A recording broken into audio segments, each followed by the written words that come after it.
51 feet long. So each dog is traversing 51 feet up and 51 feet back, besides whatever run-up they have. And if you notice the times, 16.5 seconds from some rough competition, all 4 dogs up and back. This is a very fast-paced sport. It's the fastest dogs in the world go over this course in 3.4 seconds. These dogs are probably all doing about sub-4. They're all sub-4. Flag in the left-hand side by Fire and Ice. Still some rough competition. Just wants to be clean. They're going to play it safe. And they're clean. A couple flags. All right, that's a clean win from some rough competition, and they take the race. Congratulations and nice job, guys.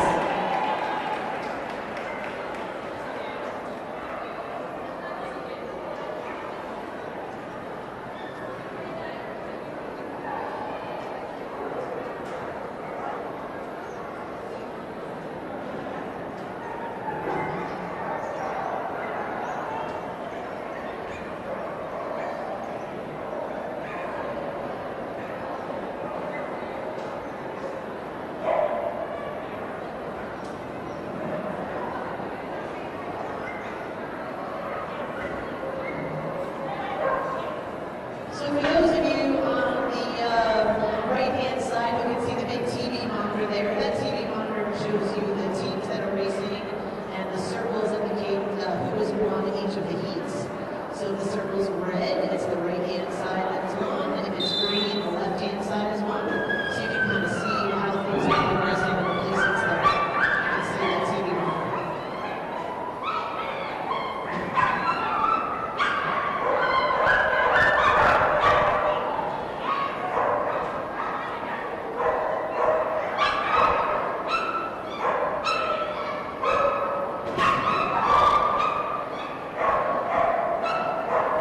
So in this race, we have on the left-hand side, Roughing It, from down in the Maryland, Pennsylvania area.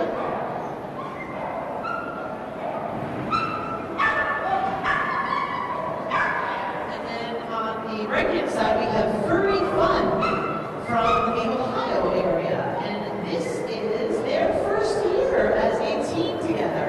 Some of the members have played flyball with other teams in the past, but as a team and a club, this was their first year. So exciting for them to be here at Westminster in their first year.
Bucket was green.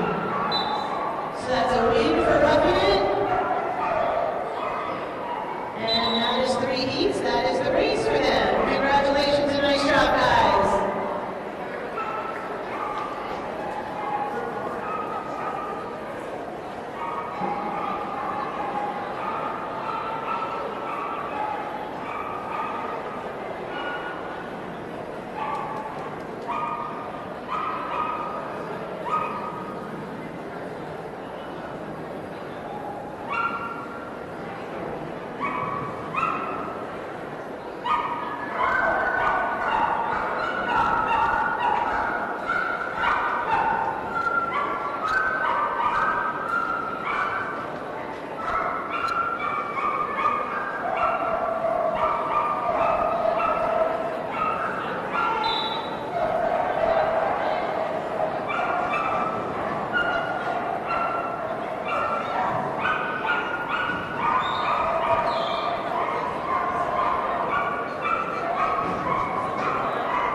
obedience demonstration here in about 5 minutes. We're going to show you what dogs can do when they're obedience trained and a little bit about how to train your own dog so that they can do lots of fun things both at home and out and about. So join us in about 5 minutes. We're going to be starting.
Again, join us in a few minutes. We're going to be doing our obedience demonstration. Lots of fun things that dogs can do when they're obedience trained, and some practical tips on training your own dog.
We're going to be starting our obedience demonstration momentarily, so please come and join us. We hope to entertain you. with some things that well-trained dogs can do and offer you some practical tips and advice with your own dog.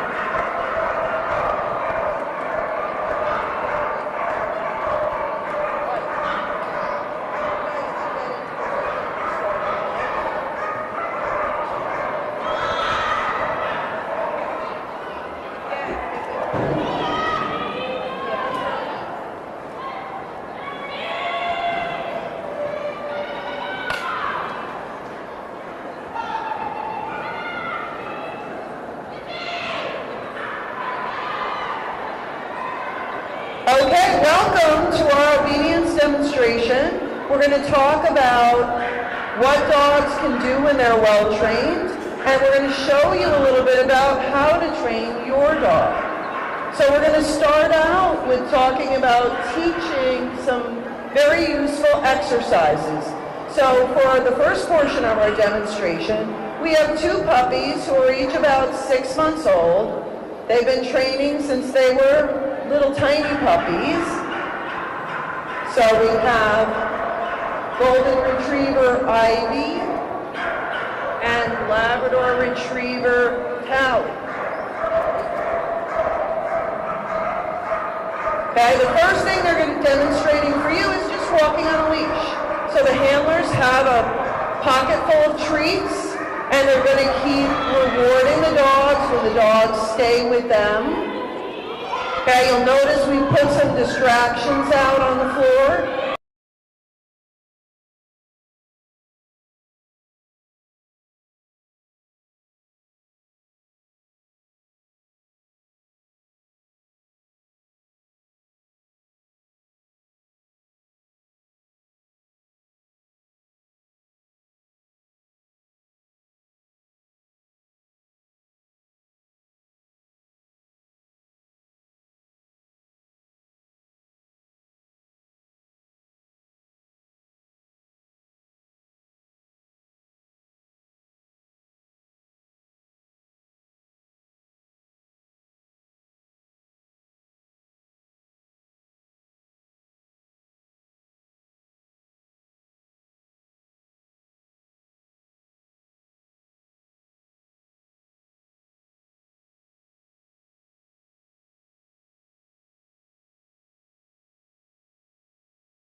probably one of the hardest things to do, because a lot of time your dog is more engrossed in other things that are going on than what's going when you call it.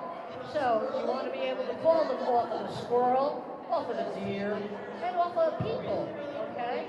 So if you can call your dog when he comes, it'll prevent accidents and injuries. So, but a reliable recall is a very difficult thing to do.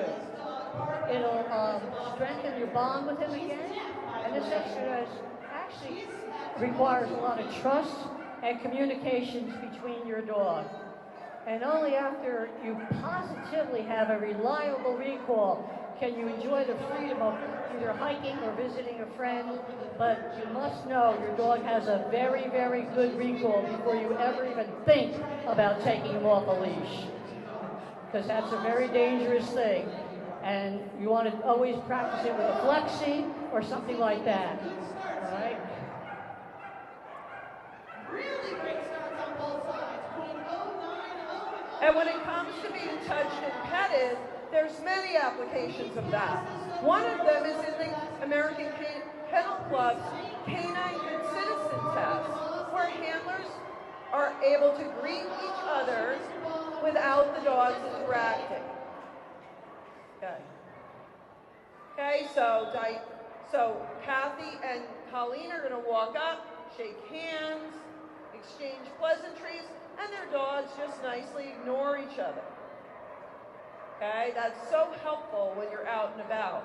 That way, if you want to take your dog with you to Lowe's or Home Depot, they're not interacting with other people and dogs when you don't want them to. Another time you'd be very happy that your dog is well trained is when they go to the vet. Your vet will thank you if they're able to look at your dog's teeth and look in their ears and their eyes and pick up their paws and look at their tail and feel their belly without them getting all upset. Here we have Caitlin, who's a veterinary student, helping us out being our vet. So your vet will thank you very much if you train your dog to be a good and easy dog to handle at the vet's office. All right, let's cheer these little dogs on. Another thing that pet dogs can learn to do is to retrieve. And how helpful is that? If your dog can pick up any kind of items for you. Here you're going to see Sue and Maggie, and Maggie's going to pick up her winter items, her glove, her scarf, and her hat. And Kathy and Willie's going to pick up her summer items, her flip-flop, her sunglasses, and her suntan lotion. Personally, I'd be much happier if we were using Willie's items right now rather than Maggie's.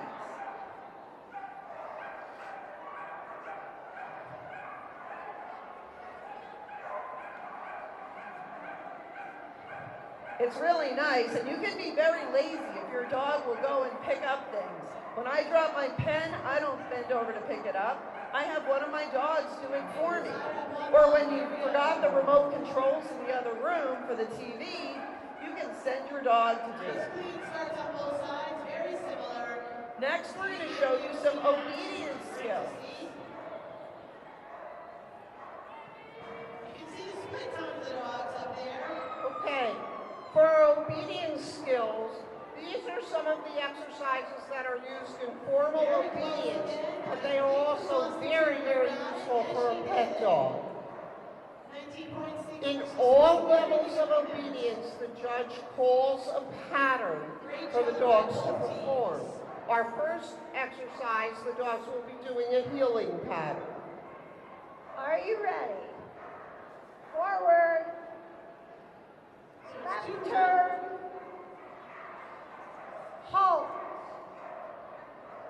Forward. About turn. Fast. Normal. Right turn. The people have to be careful for us. About You cannot turn. cross the start line as a person. That would be a flag if you Halt. do that. So when we're running up against Exercise finished. so I think someone got the You'll see that at the lower levels of obedience, levels, the dog will be heeling on a leash. At the more advanced levels, the dog will be heeling freestyle without a leash. Next, we're going to be doing the figure 8 exercise. In obedience competition, you would not see a dog be one of the posts, but that's how we're doing it to make it a little more exciting for you. Are you ready? Forward.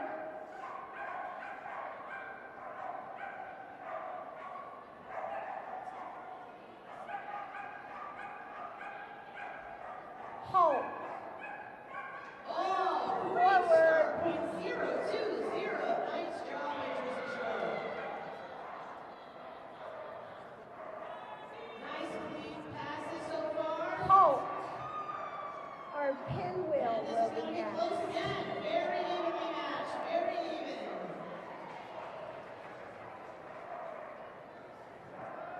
Nice job, everybody. That was In the great. pinwheel, we're going to see some very fancy heeling. Dogs will maintain heel position on their dog's left head and shoulder in line with the dog's left, handler's left leg, sorry. Excuse myself, let's go to a little fly ball 101 lesson over there. So, Forward. without some commentating for these next couple of races, but be sure to stick around. It's similar to the Rabies Coast City Rock Cats, except a lot more exciting because we have dogs. Root for your favorites out there. They're doing an impressive job staying in line together.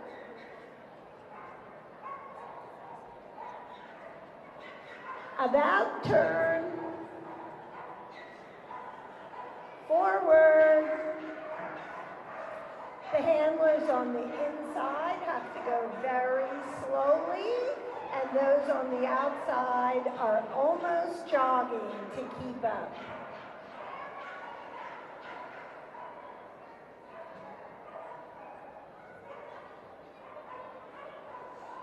Exercise finished. Command dominoes is next. Oh, no, sorry. Moving down. False alarm. Sorry about that.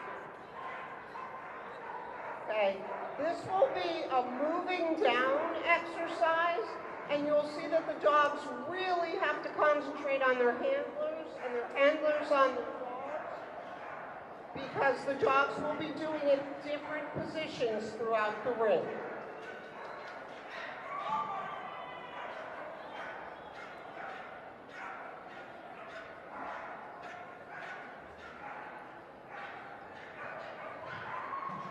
Each handler will be downing their dog,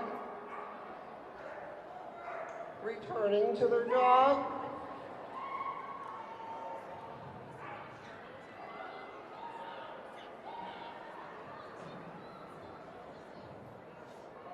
Dogs will return to heel position and catch up with the next dog in line.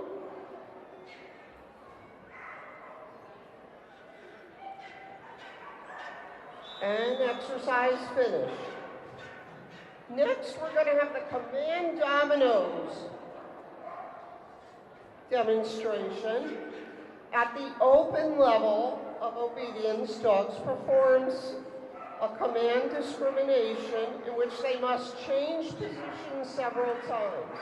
Again, we're going to make it a little more challenging and a little more interesting by having dogs do it individually.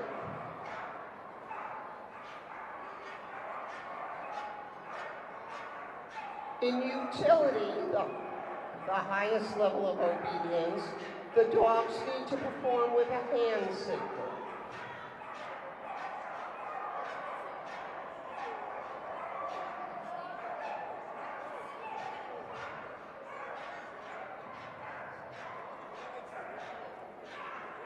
Each of the dogs is dropping into a down position. Handlers will have them return to a sit.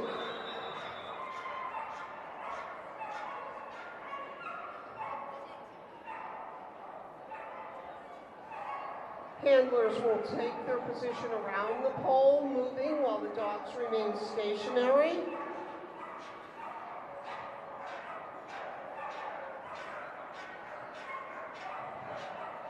I want everybody to notice how carefully these dogs are watching their handlers. Exercise finished. Let's have a hand for everybody. That was pretty impressive. Next, we have a gauntlet to run through.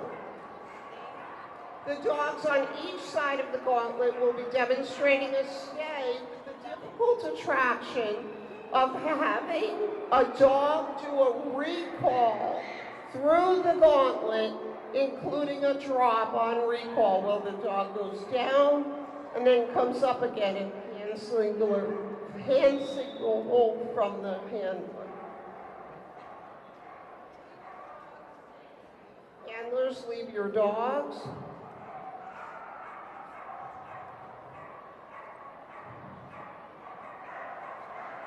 This is Allie the Kelpie. She's a very healthy Kelpie.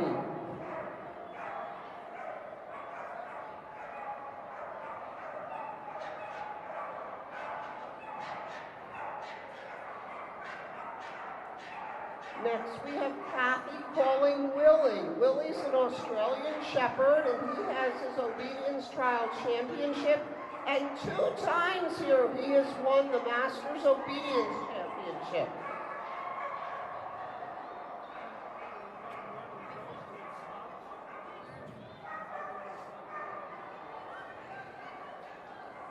Handlers call their dogs, and the dogs return to heel position.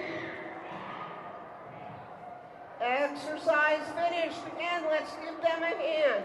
This is not easy for these dogs to accomplish. Look at all that's going on.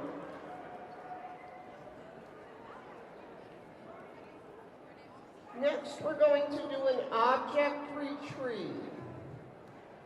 Okay, each of our handlers has a little apple in celebration of being here at the Big Apple.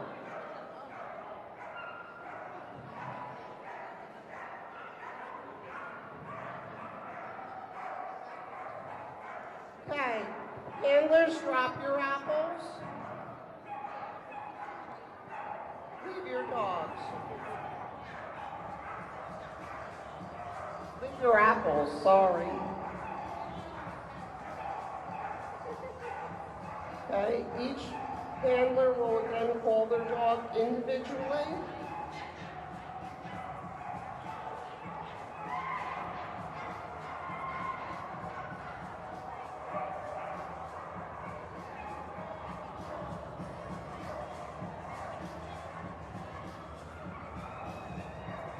That's Tara the Brittany.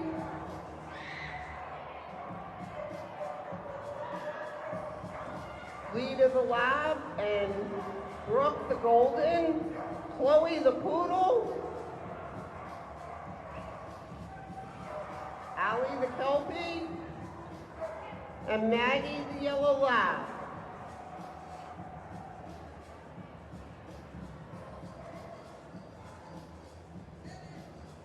Okay.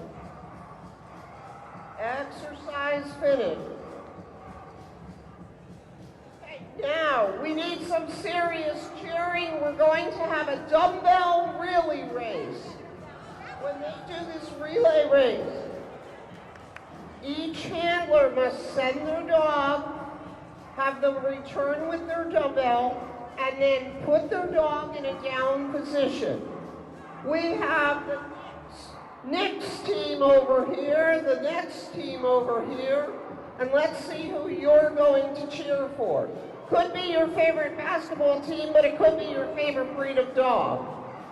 On your mark, get set, go.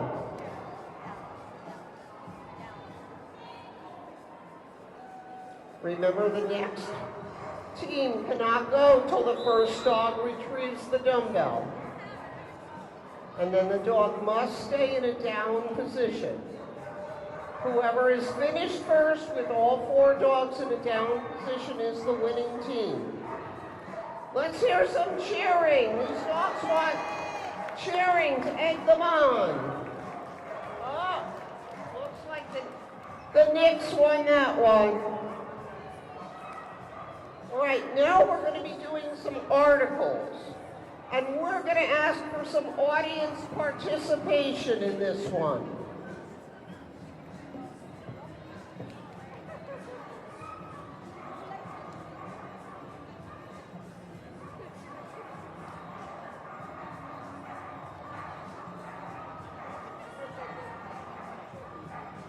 to have a team of a steward and a handler and a dog for each of 4 positions.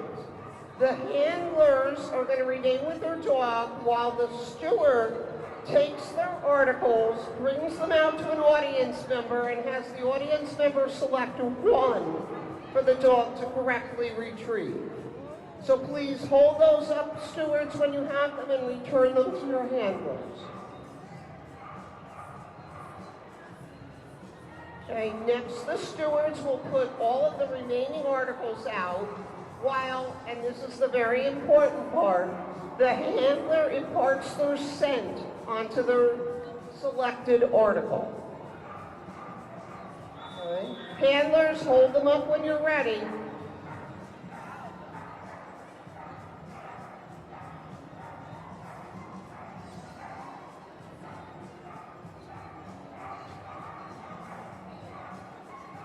Handlers imparted their scent, handed it up, gave it to their steward. Now watch carefully in your quadrant where the handler puts that article, and let's see if these dogs retrieve the correct article. Handlers, send your dogs.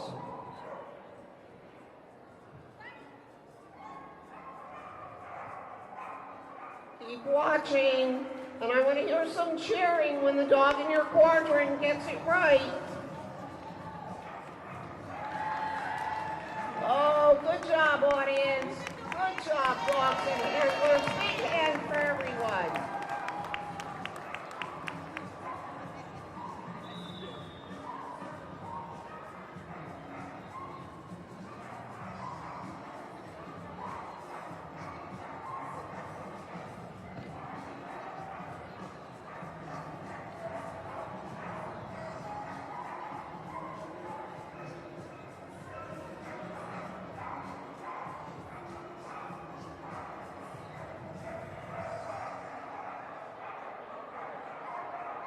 Okay, next up we're going to show you how obedience is utilized in some of the other dog sports. The first one up is going to be confirmation.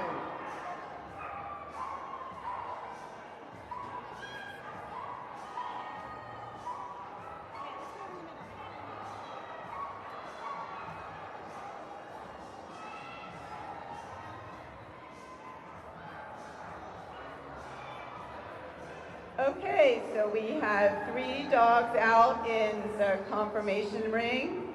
This is a confirmation event. This is what you're going to see here at the Javits Center on Monday and Tuesday, and also at Westminster Garden.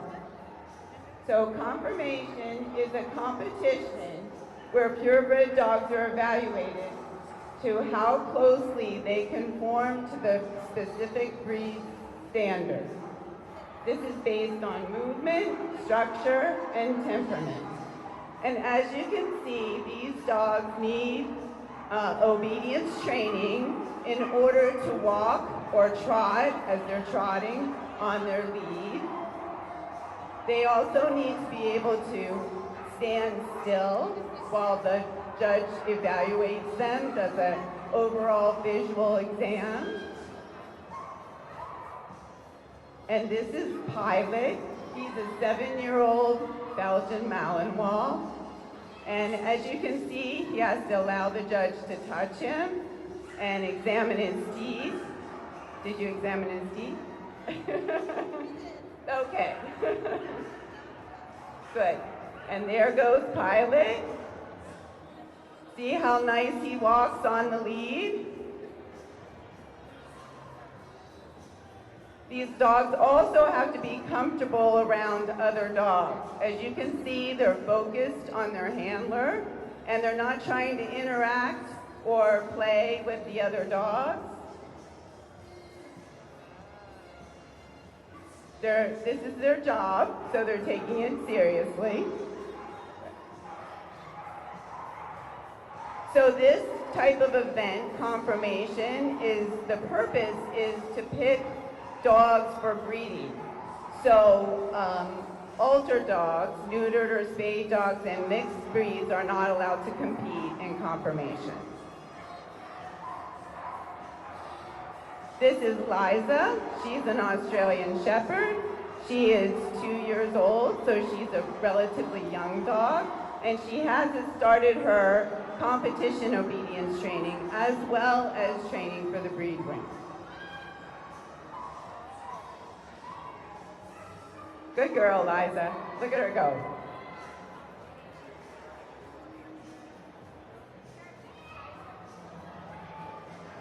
So this is Kenzie. She is a 7-year-old Labrador Retriever, and she actually has accomplished a high-level title in obedience as well. She has her utility dog title. So not only are these dogs beautiful, they're also very smart too. Labradors excel in obedience training and obedience competitions.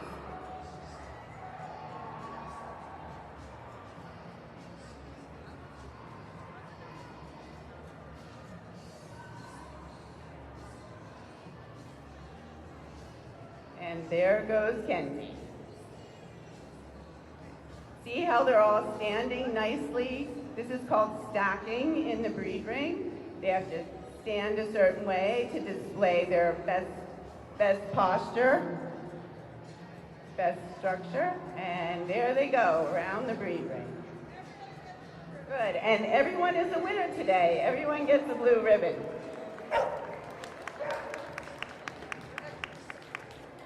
Okay, next up, we're going to show you what's going on in the other room, which is agility training, which requires a lot of obedience training, because in order for the dogs to perform such an exciting sport, they have to learn to be under control. So the first thing you'll see is the dogs walking in nicely on a leash. Then Barb's going to remove her leash and do what's called a lead out. So she leaves the dog in a sit, sometimes they choose a down or a stand, so that they can get ahead to help guide the dog where to go. You'll notice she stays nicely on the table, and she listens to Barb's handling. So sometimes Barb tells her to keep going, other times she tells her to turn tightly and come back. So that's a combination of a lot of obedience skills that we saw earlier. Here's Julia and Tara the Brittany. They're going to display some of the same things. Tara's waiting nicely in her sit, while Julia gets far out ahead of her. That's called a lead out, and it's really helpful. If your dog won't wait, it's definitely a bit of a disadvantage on course. Again, she can get ahead of her, and Tara listens. Should she go this side of the jump? Should she turn tight? Should she come to her handler? What a happy dog. So you see how important obedience is for the sport of agility. Next, we're going to have a demonstration of how obedience training helps the dog that's competing in a hunting format. We're going to have Linda with Labrador Retriever Lita and Sue with Labrador Retriever Maggie, who's going to be honoring while Linda does a series of retrieves. This is all based on the AKC Retriever Hunt tests. Lita has her AKC Senior Hunter title and is currently working on her Master title. First, they're going to do a double marked retrieve. Both retrieves are thrown, and Lita has to remember where the first throw was after she retrieves the second.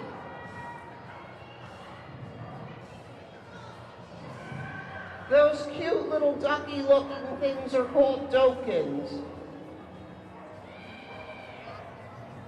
Okay, next Lita will do a blind retrieve, sending her to one bumper, stopping her midway, and then casting her to a different bumper. When Linda blows the whistle, Lita must stop, turn to look at her, and sit waiting in her direction.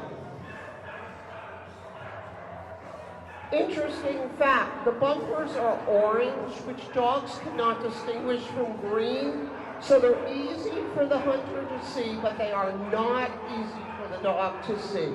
So they are truly doing a blind retrieve.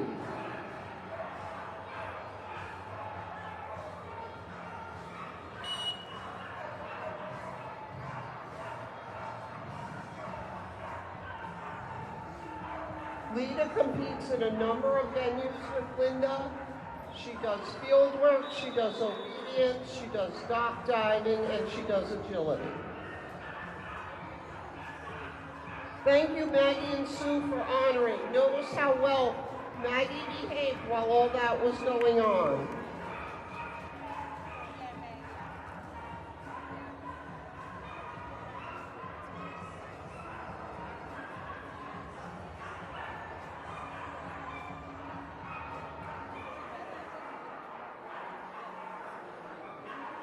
Okay, next up, we need to show how dogs can be helpful in real life by doing service and therapy work. Obviously, if we're walking with a cane or walker, our dog must be very well trained to walk nicely and not jump up. It's also very helpful if they're trained, as you saw before, with Maggie and Willie, to pick up items. They can be trained to turn light switches on and off, open doors and cabinets, and do many useful things. We also train dogs for therapy work, and that's a wonderfully rewarding thing that you can get involved in when you have a well-trained dog. Willie's a therapy dog, Colleen's playing our patient, and you notice how Willie just goes up, sits himself there, and soaks up the love and shares it back. We all know that dogs are good for us. They help reduce our blood pressure when they're well trained anyway, and make us happier.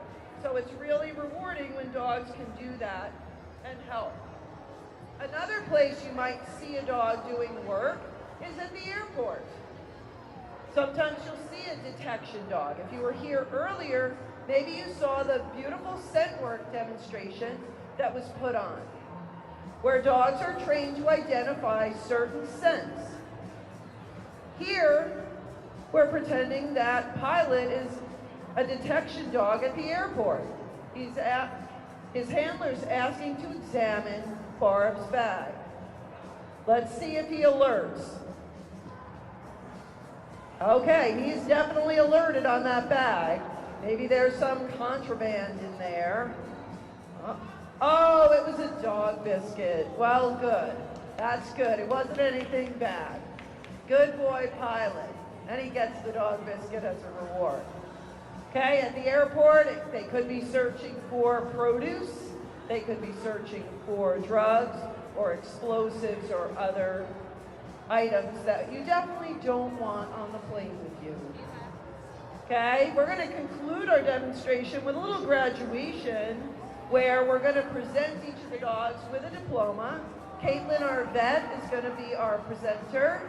And we're going to have each of our handlers and dogs come up and get their diploma. And they're going to show you some tricks when they do that.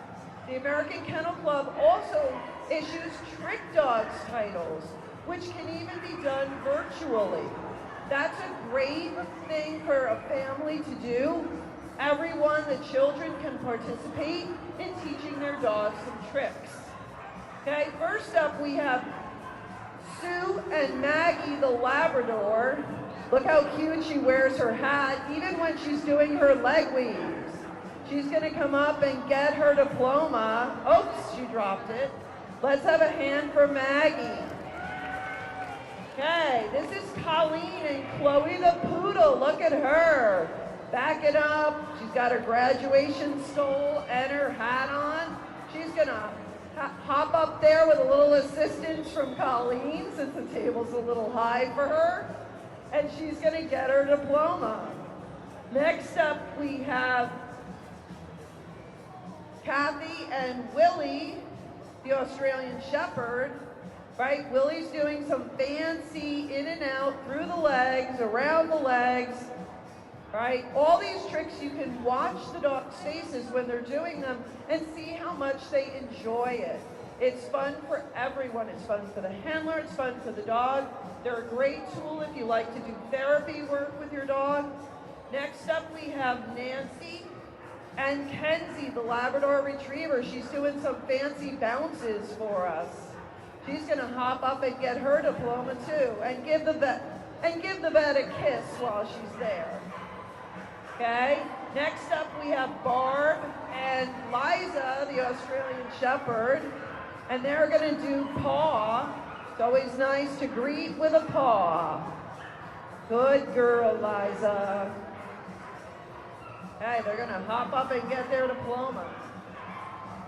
Next we have Janet and Pilot, the Belgian Malinois. He wears his graduation hat like a beret. I think he thinks he's French, for real. And he did some speaking for us. Fun fact about Pilot, he's been working on a horror movie, so you might see him someday out in theaters, or probably on video, doing his thing. This is Barb and Allie, the Kelpie, and they're doing some leg weaves. And you can see how very athletic Allie is. She's a speed demon and agility too. This is Diane and Brooke. Okay, Brooke is also the mom of the Golden Retriever puppy you saw earlier. She's doing her sit pretty, even with her hat on. I don't think she's a fan, but super cute. Thank you, Diane and Brooke. And we have Julia and Tara, the Brittany. She's doing some sidestepping for us. That's actually a move that we use in rally competition. She's gonna hop up on that table too. My name is Linda, and this is Lita. Okay, Lita, come here. Lita's gonna bring her apple with her. And come on up, sit. Wave. Good, wave, wave. Good. Gonna do her little wave and get her. Good girl, come. Close. And we'd like to thank you all for watching our demonstration. We're going to be cleaning up for a little while. If you have questions, please feel free to ask us if you'd like to pet one of the dogs. Also, 10:45, I'll be giving a talk on the Sensation stage, which is over on the other side by the vendors, on getting a dog and what to do and what to teach your dog and good things to do around the house. That's at 10:45. We'll be back for another presentation in this ring at 1 p.m. Thank you again, and stay tuned.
check. 1, 2.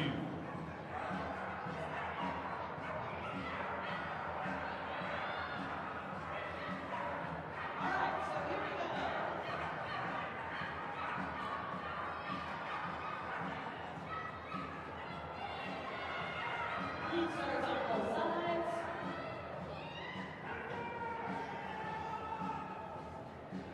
Nice quick passes here. Up you go.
demonstration. First up is a Kelpie named Gus with her handler Jess. So Gus is going to come out and navigate the ducks through the course.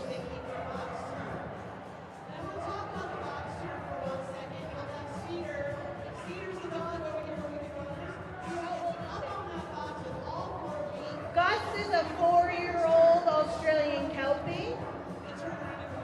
She works our farms in Bloomfield, New York. She's working on her championship, and we're just getting started, so we're warming the dog up, getting them listening. The ducks are happy to be loose today. Her dog is going around the ducks and trying to bring them to mom. Nicely done. She's going to start navigating around the cactuses. Gus loves ducks. Her next second favorite would be sheep. And then she's one incredible dog on cattle as well. We expect our dogs to be able to work a variety of livestock and being able to work long hours of the day, as well as being able to rest when they come inside. So Jess is just getting her dog to settle so that those ducks are at a nice clip. And she's just getting her and listening to her. So this dog has been training since she was about a year old.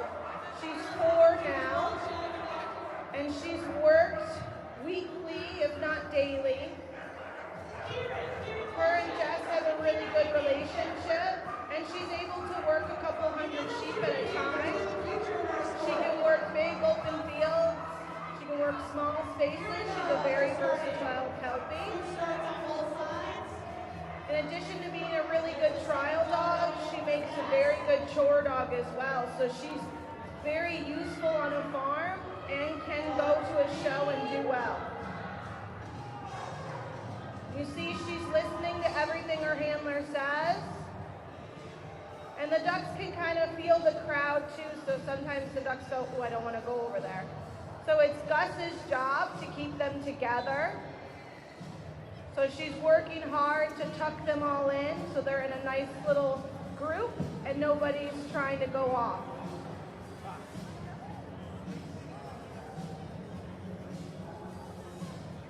And this dog knows when to put pressure on and when to take pressure off. Something that she had naturally as a dog, but then was trained up further upon as she got older.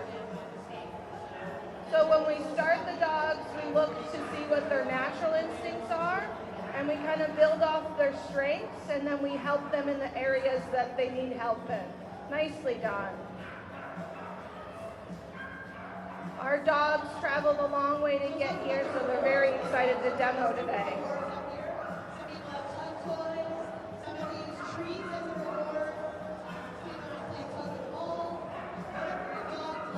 Jess can send her dog on blind out runs, meaning she can't see where her stock are at all.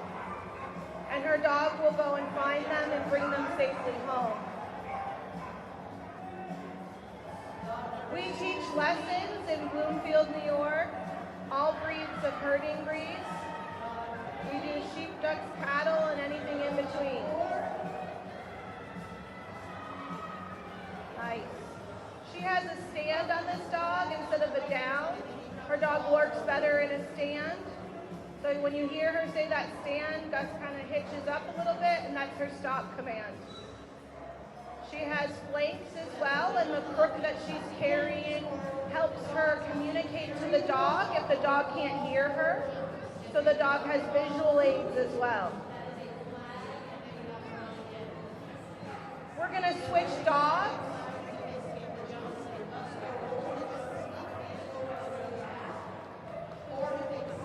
All right, our next dog that we're bringing out is a young dog. He's only been herding for less than a year, and he's a young border collie.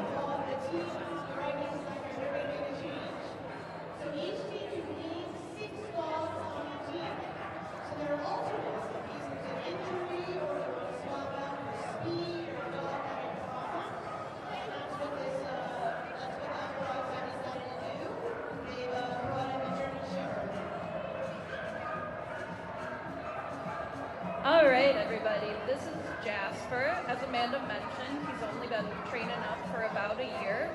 He's actually a Long Island native, so he travels away to come out and work his sheep and his ducks.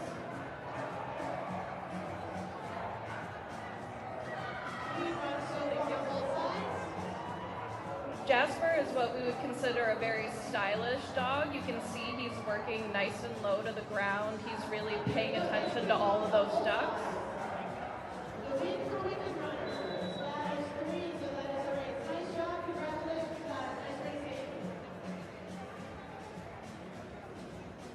The dogs get very used to how the different types of stock operate in a day-to-day setting. So the ducks are thinking this is a cool new experience, and the dogs are getting them used to the working flow.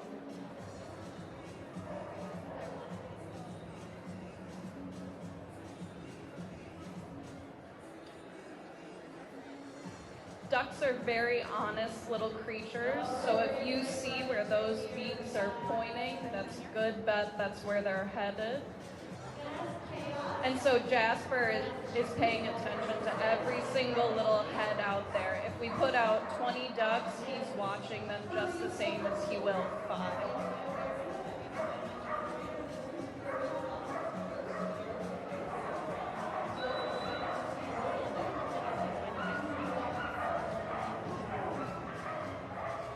Good boy, buddy. That patience to let the ducks move and settle at their own pace is an earned skill.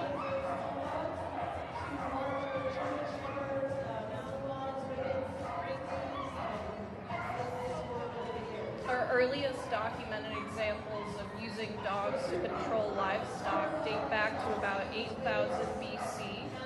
As we move from a hunter-gatherer culture into a more agricultural setting, everyone started to notice that some dogs, like a border collie type dog, not that the breed existed then, but that style of dog, had the instinct not just to chase and capture prey, but to try and control their motion. So for thousands of years, we've selected for different qualities depending on the type of work we need from the dog.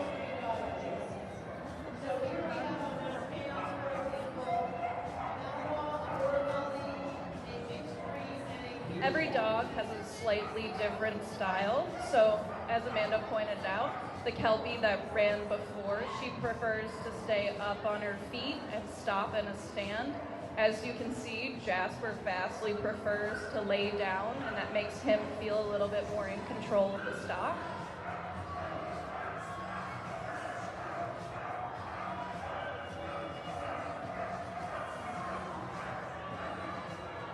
Our ducks are a little confused why there's no bugs in the turf today. You can see they're trying to forage for something.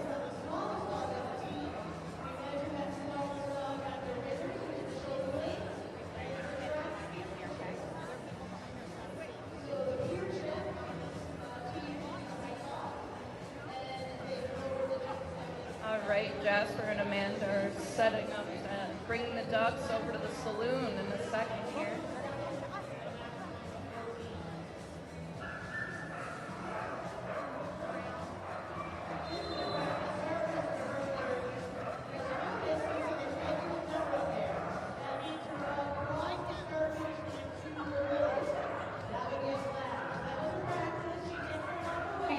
Jasper's getting nice and wide. Again, he's used to a different working environment where he can predict more or less what these ducks are going to want to do next. He's not totally sure what to expect because they aren't either. So he's staying nice and wide and making sure that none of you are going to bring a duck home with you today. All right, we're going to switch dogs. The next dog in is he's a 6-year-old Australian Shepherd. His name is Smack.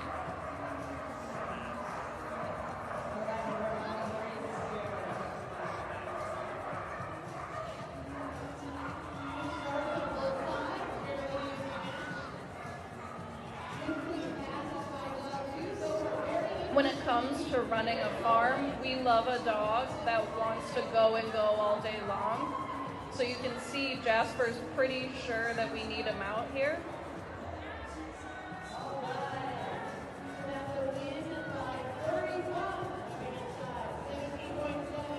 boy, buddy.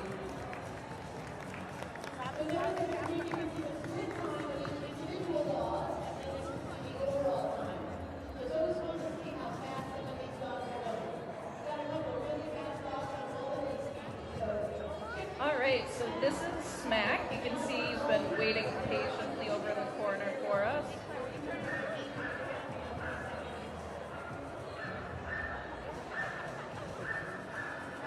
Smack is, again, another unique style of herding dog. The Australian Shepherds were bred for a lot of versatility. So you can see he's a little bit more upright in his posture.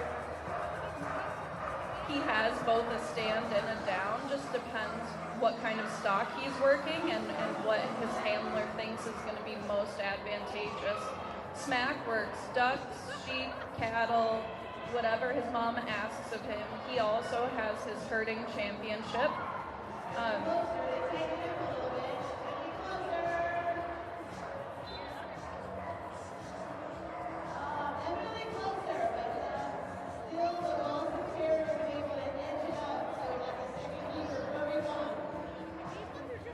Good, so we're just getting everyone slowed down. You can see really well from these three dogs different styles of herding and different mechanisms for controlling the motion of the ducks.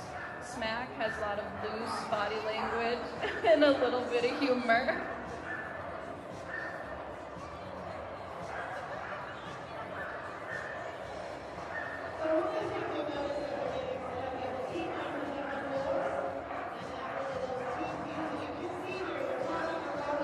Smack has ducks of his own at home, and doing duck chores and goat chores are his very favorite. All right, we're setting up for the next obstacle. Well done, buddy. All right, headed over to the cactus.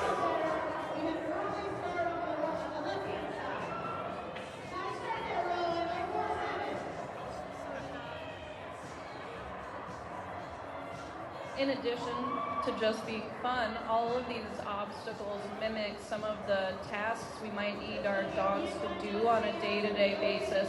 You'll see we have some pens that we'll utilize a little bit later. We often need to move our stock maybe from one stall to another, from one pasture space to another, and it requires a great deal of precision. Like we talked about, they have big opinions. You can see them quacking their opinions right now. Having that precision to tell our dogs when and where to move those whether it's ducks, sheep, or cattle, is essential to the smooth running of a farm. A good dog can do the job of several people when it comes to managing livestock.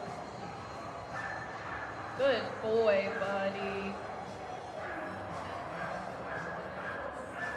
Australian Shepherds, despite their name, are actually a true American breed. They originate primarily from Texas, where they were developed to work whatever was put in front of them, meaning a multi-purpose ranch might have all three types of stock, which requires three very similar but unique skill sets from the dog. The Aussie was developed to be able to work in those hot desert temperatures and help the rancher with whatever they would put in front of them. Often cattle, they're tremendous cow dogs.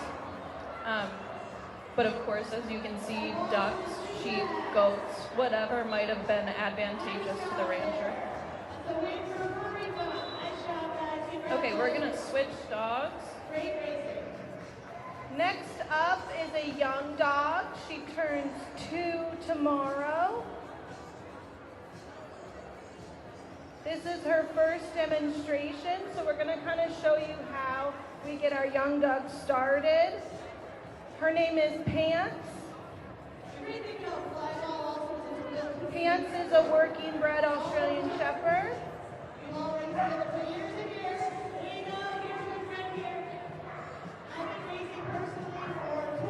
So this is the first time this dog has been in this kind of environment, and she's doing great so far. She just wants to please her mom, and she loves to work.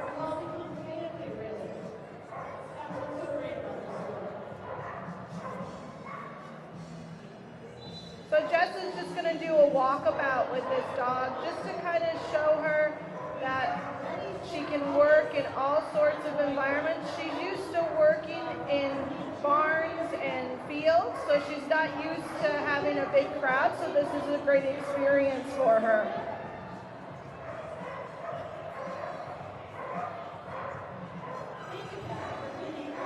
This dog will have a long career in herding. Her mother works my farm as well as her father. Good. Good girl. And Jess is just showing her that if she splits her stock, to put them back together. She's such a good puppy.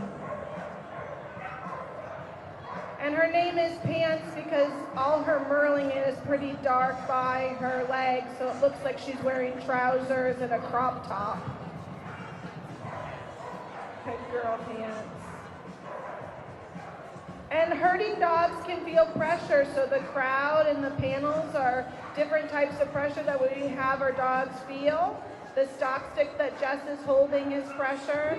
So everything that the herding dogs are good at is feeling pressure, pressure, pressure. She's doing great.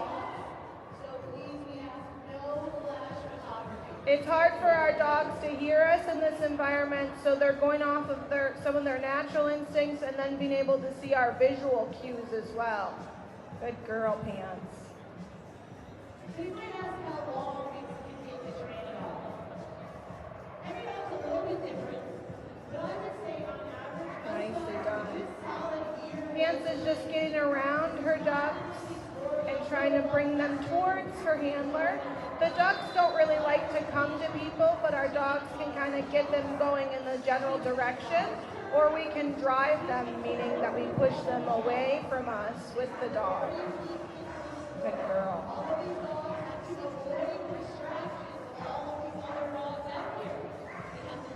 Good girl, and you can see Pants, if she sees that her duck's split, she goes and she fixes it. Jess is going to navigate around these barrels. Nice job, Pants. What a good puppy. And this was a good birthday present to Pants, coming out to New York City and being able to work. Nice job. You can see how happy she is, and she has such a good relationship with her owner that she's willing to do anything for her. So Pants in her career, she'll work sheep, ducks, goats, cattle. She'll eventually go for her championship.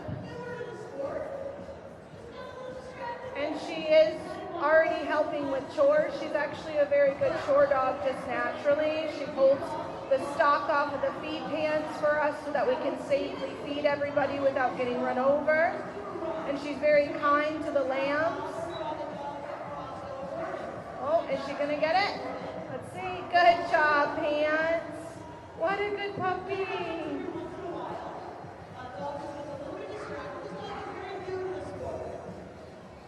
You can see her getting more and more comfortable and knowing that her mom just wants her to slowly move stock around, and she trusts her. A lot of herding is about relationship with your dog, because sometimes we're working stock that's not too nice, so we want to be able to have a good relationship that our dogs know that we're going to keep them safe, but we have to do the hard jobs.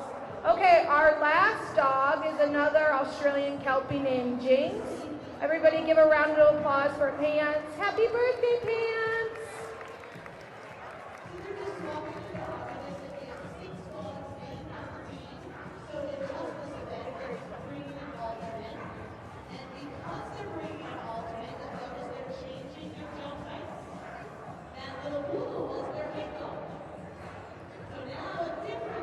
Alright, so up next is Jinx. Jinx is an 8-year-old Australian Kelpie.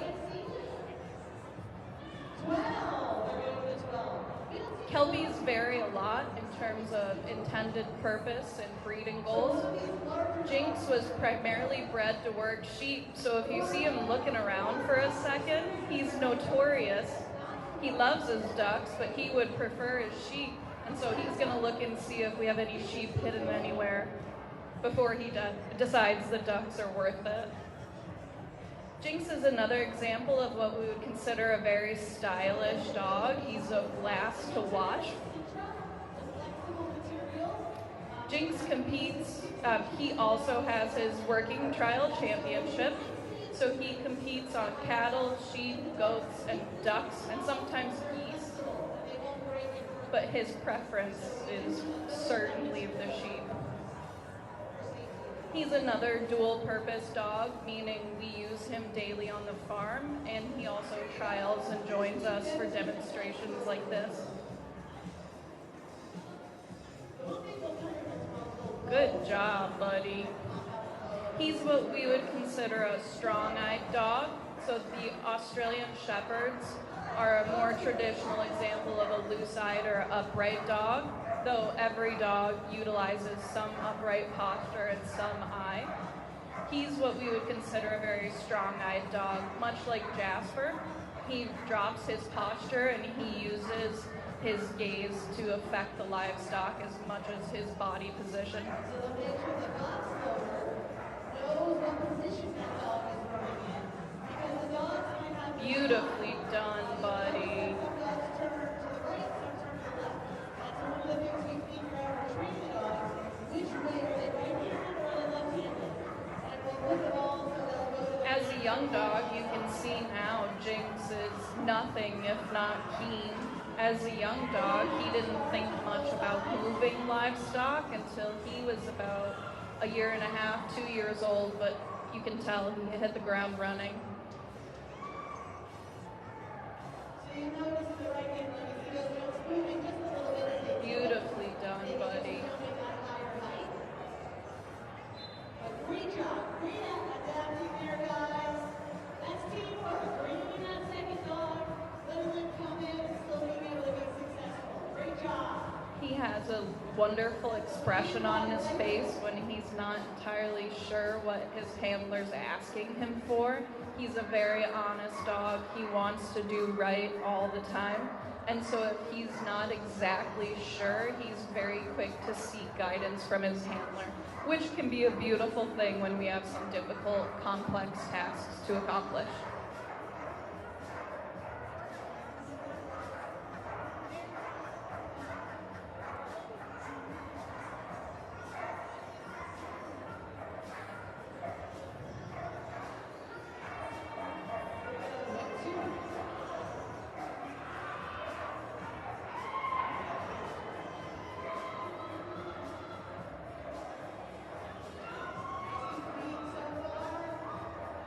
Right, so we're gonna head over towards the barrel.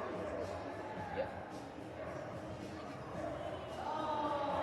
What Jinx is demonstrating right now, you can see there's a nice big gap between him and the ducks, so those ducks have a lot of time to think about where they're going and put those beautiful webbed feet one in front of the other.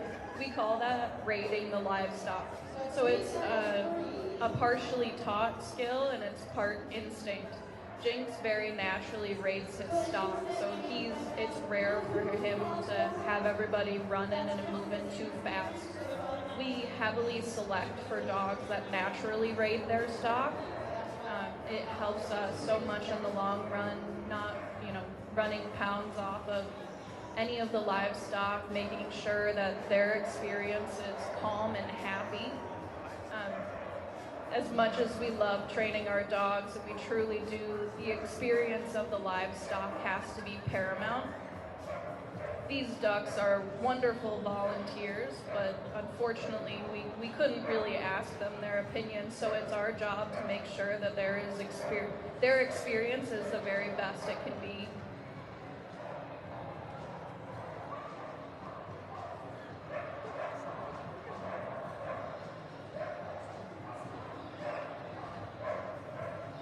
And patience always wins the day, right? If Jinx moves too fast or loses focus on any one duck who is ready for her snack break, it's much more efficient to go nice and slow and give those ducks a minute to think. Slow is always the way to go. Hi, buddy.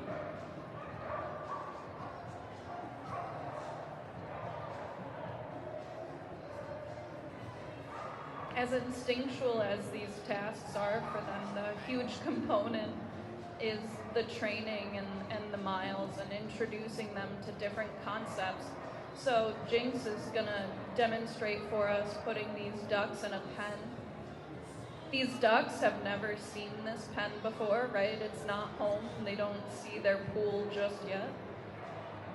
So Jinx has to go really nice and slow and show the ducks, that their very best choice is to walk all nice and calm like in there, and we'll get them back to that pool ASAP. Good job, buddy.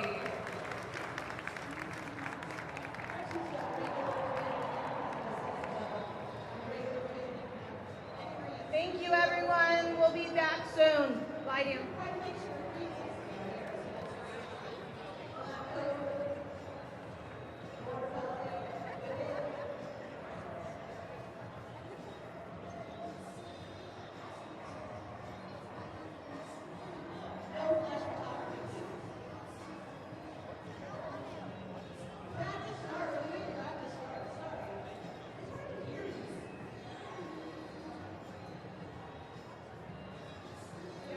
Start.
thank them so much for having us here. It's really an honor. It's such an exciting time. So thank you so much. I'm thrilled to have everybody out here tonight.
President of the Westminster Kennel Club, we're excited to have him joining us.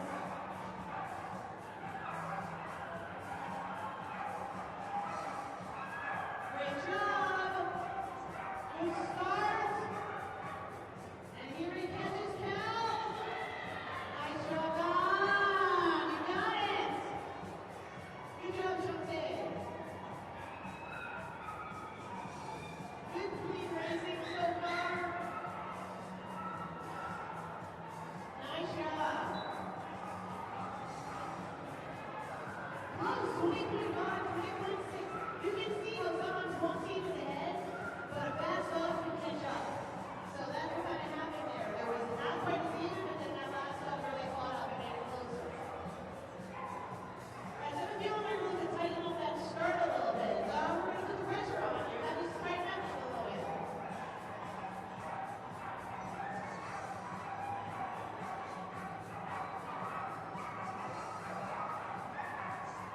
Such an amazing job these guys are doing.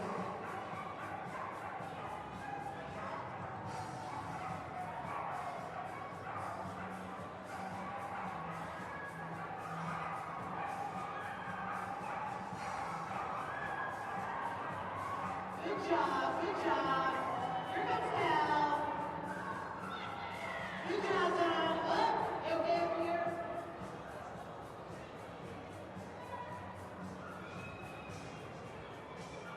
Alright, here we go. The last dogs.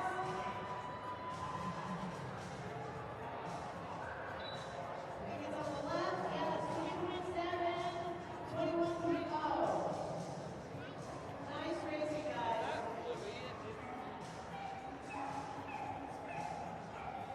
Alright, Rachel, you think we should tighten up that start a little bit?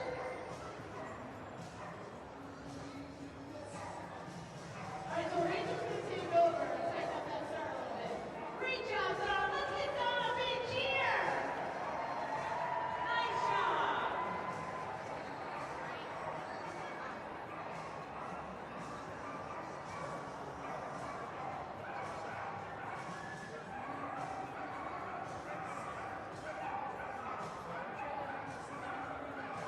Oh, they're tuning it up. Cal's going to take a break. So we're going to change it up.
check 1, 2.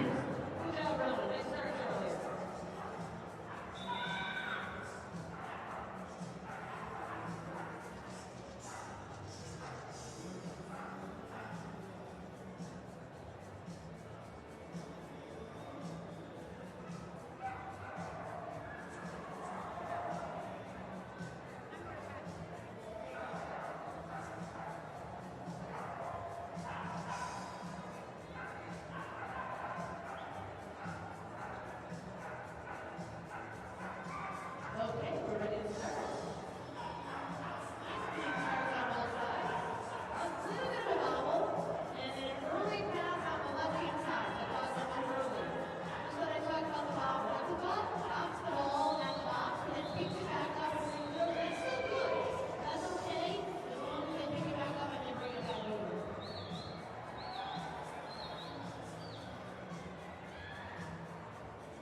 So she rebranded her dogs. That counts the clean heat now. So look at the time. And the time was 26 seconds. That will give them 5 points for each dog on that team. And the team over here is at 22, 25. Anything under 24 seconds is each dog 25 points. So those dogs each just earn 25 points. It means each just earn 5 points. And those points are built up against titles. And those titles, by the way, are recognized not only by the North American Volleyball Association, but they're also recognized by the American Kennel Club and the Canadian Kennel Club, and you can have volleyball titles for your dog's pedigree.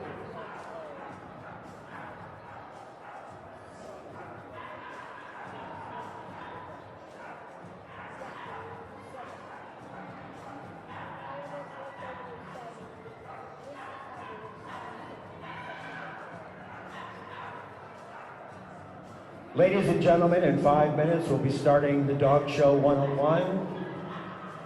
In 5 minutes we'll be starting Dog Show 101. It's your opportunity to get up close and personal and get a feel for what you see on television and the process when they select the Best in Show winner. Now we're tied up at 1 apiece.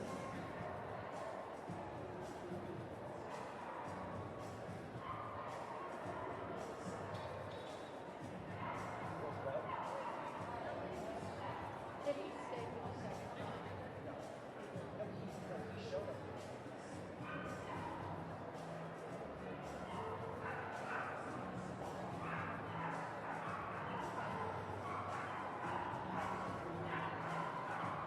Okay, here we go for game 3.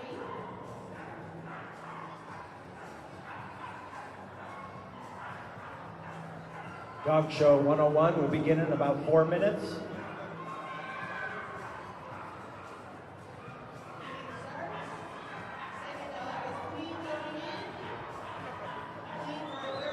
And this morning, I'm going to introduce you to our Best in Show judge here, Miss Patricia Proctor.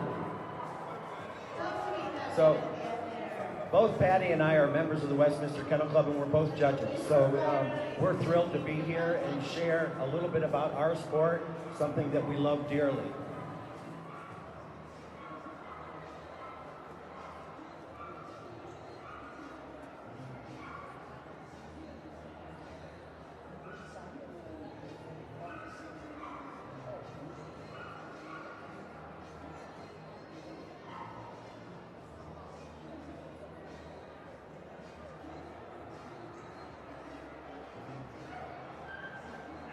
So all of the dogs that are going to be entering the ring have already been prejudged at the breed level, and they have won their respective best of breeds. And they have won at the group level. Now we have multiple representations of the sporting group, but that's okay. Each one of these dogs will come in. The judge is probably going to take them all the way around and get an overview of the competition. Every one of the dogs that are being judged are evaluated according to their breed standard. One dog is not judged against another dog. The dog that is the most perfect representation of the breed standard will eventually be the winner in this particular judge's eyes. No two judge agrees, so it's subjective. So it's where they place their value system. Some of these dogs, well, almost all of the dogs in the standards have DQs, disqualifications. So the judge, by the time the dog has got to this level of the competition, you can rest assured they don't have a disqualification. Okay? That could be something as simple as the color of the nose, the color of the eye, the length of the coat, weight, height, dentition. There are a lot of various disqualifications in the various breeds.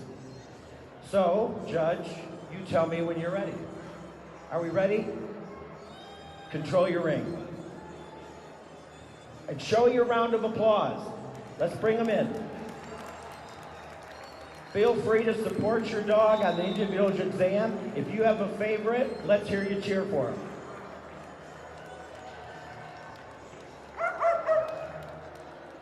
Now the judge is watching. Each one of these dogs are watching the side gate and the profile. And then she's going to walk the line and get a visual. And then each dog is going to be examined individually. Do you have a favorite?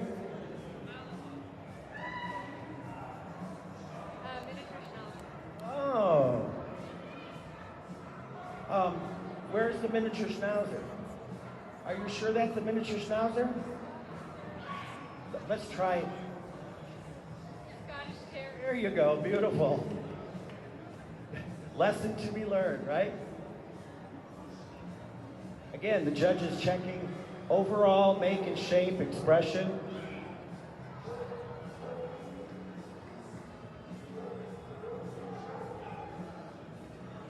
Do you have a favorite? Which one do you like? Come here. Tell me which one you like.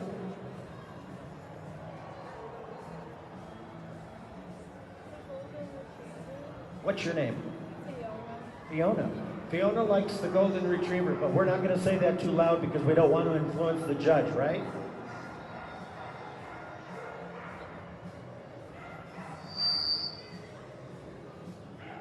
So the judge is going to examine the head, looking for the ear, make and shape of the ear, the make and shape of the eye, the muzzle, the lip line, checking the forequarter, the depth of the brisket, going down coat, length of rib, strength of the loin, the thigh, the second thigh, the hocks, the tail set, the color, and then they're going to end by checking dentition. And typically, you ask the handler to show the bite.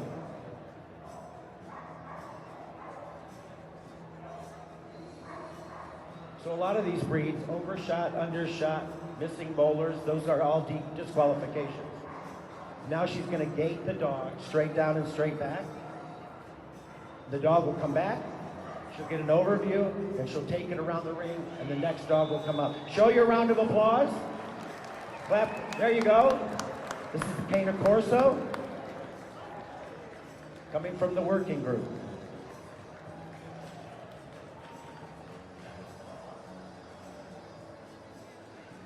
Also, this is a nice time for when the dog comes back, it stands naturally without a forced act by the handler. Again, show your round of applause for this dog. One around the ring.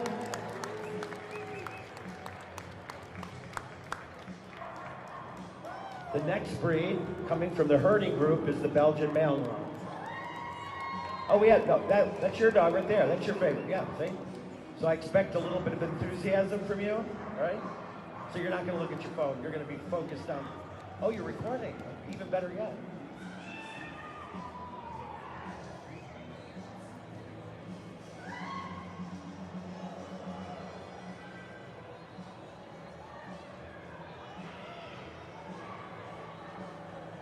Do you know this is a favorite breed for detection, search and rescue, police dog work?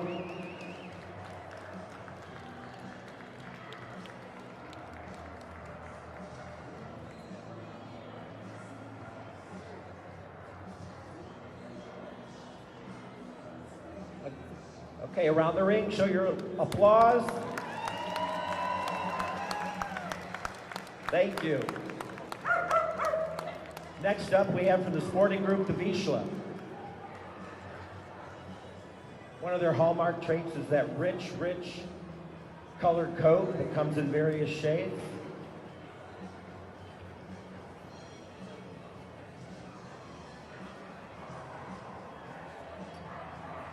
All of these breeds have countries of origin. The Vizsla is obviously from Hungary. And it's a pointing breed.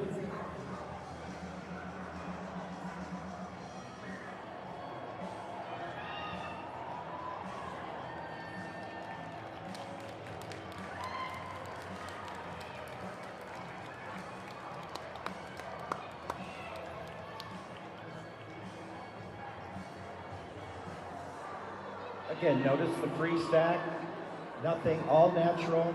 Around the ring, show your applause for this Vizsla.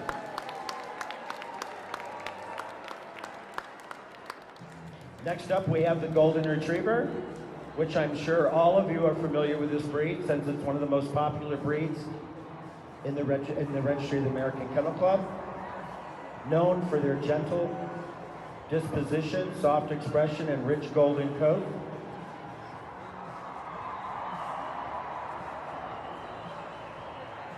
The Golden Retriever has 3 disqualifications: overshot, undershot, and height. They can be too tall or too small.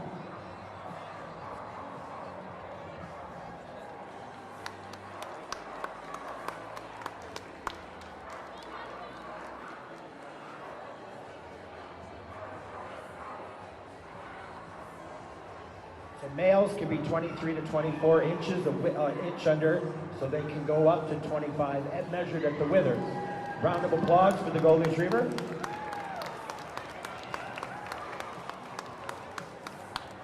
Next we have the Brittany.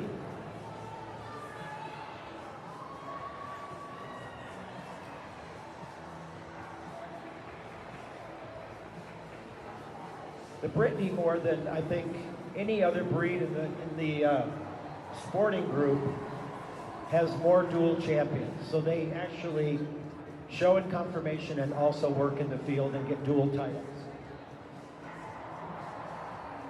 This is a breed that the side gait is very important.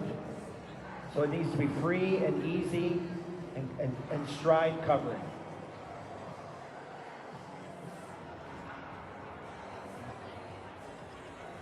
Okay, let's show your support for the Brittany.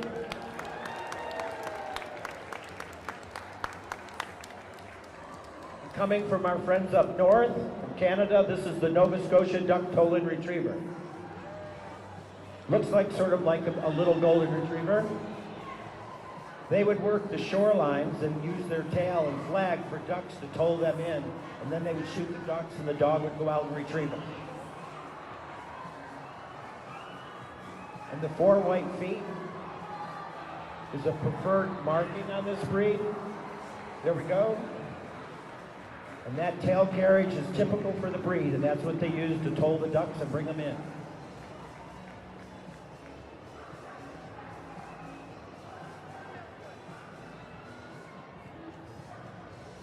Our judge seems pretty calm, cool, and collected.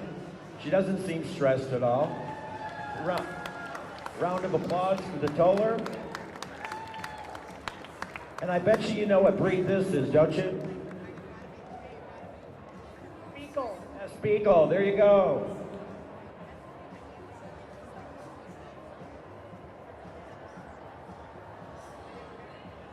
This breed comes in 2 different sizes and varieties, 13 and 15 inch.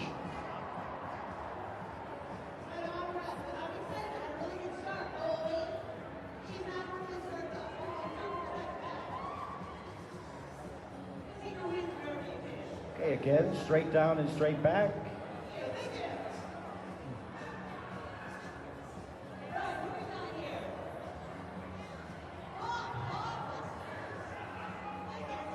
And what group does the Beagle come from?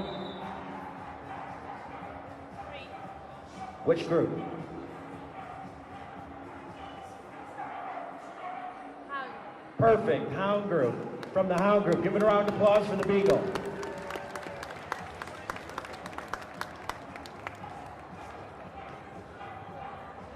Next we have the Scottish Terrier. So if we have the Scottish Terrier, what group does it come from, young man? What group? Terrier. Brilliant. Oh my God, that's spectacular.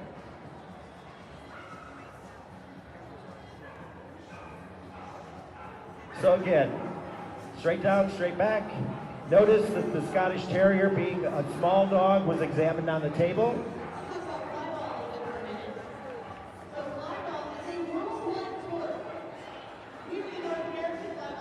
This is the last dog in the lineup. I think the judge is probably going to, after this dog goes, she's probably going to take, I don't know, take each dog around. Give a round of applause for the Scotty. She's probably going to look the line and take each dog around the ring by itself. But I'm going to ask her, what are her thoughts right now? Well, this is quite the group. They're all beautiful. They love being here. You can see the connect between the dog and the handler. They're all happy to be here. These are beautiful dogs. This is a very hard decision. So the judge said she beautiful dogs and it's going to be a hard decision.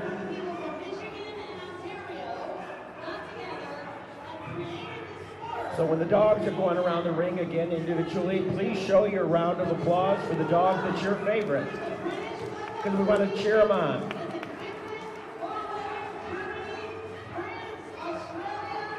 Okay, the judges saying one at a time, the Cane Corso.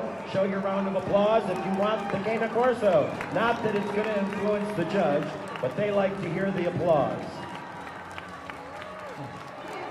The Belgian Malinois.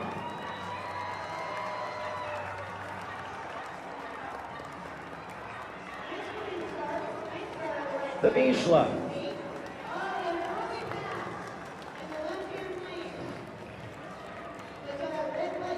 The Golden Retriever.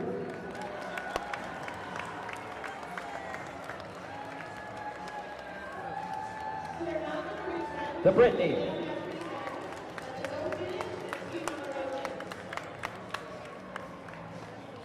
The Nova Scotia Duck Tolling Retriever. Oh, there we go over there. They got some friends over there.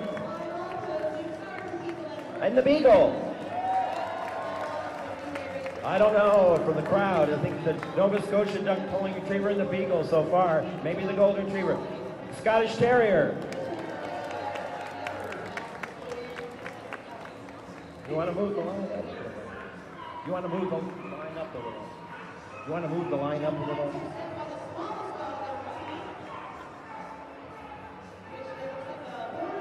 All right, now the judge, she's got 4 placements. She's going to start with the 4th place. So who do you think it's going to be? 4th place, who do you think? Any idea? No? Which one? Who do you think is going to get 4?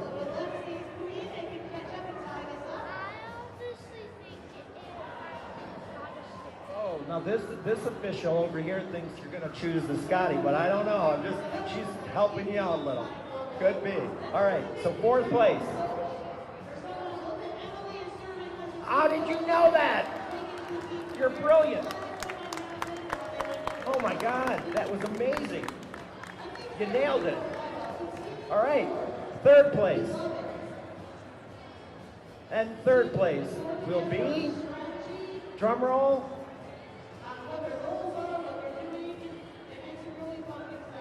Cane Corso. A round of applause for 3rd place. 2nd place now. Things are getting tense for the remaining 5, 6.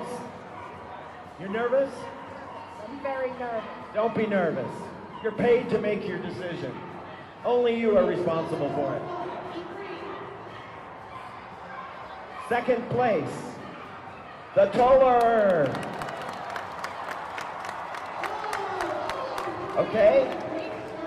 Now we have 1st place, the remaining 5. We got to choose a winner, and the winner is the Beagle. Stay right here, please. The Beagle is absolutely beautiful. Look at his face. Look at his condition.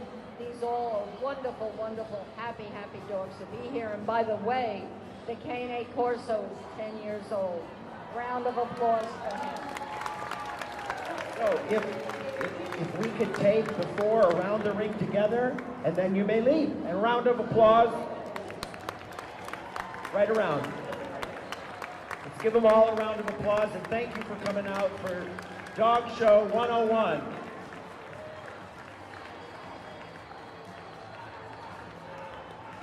Enjoy your day, everybody.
East New York, man, it'll take me some time, especially with traffic. It's terrible, but I mean, you gotta do what you gotta do.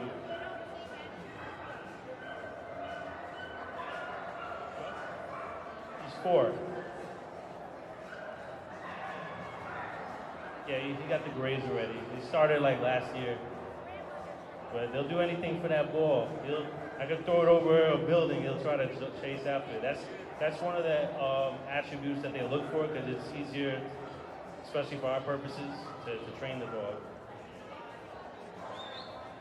Nah, he knows he's having fun. I mean, but you saw when he was searching, his tail was like a pendulum.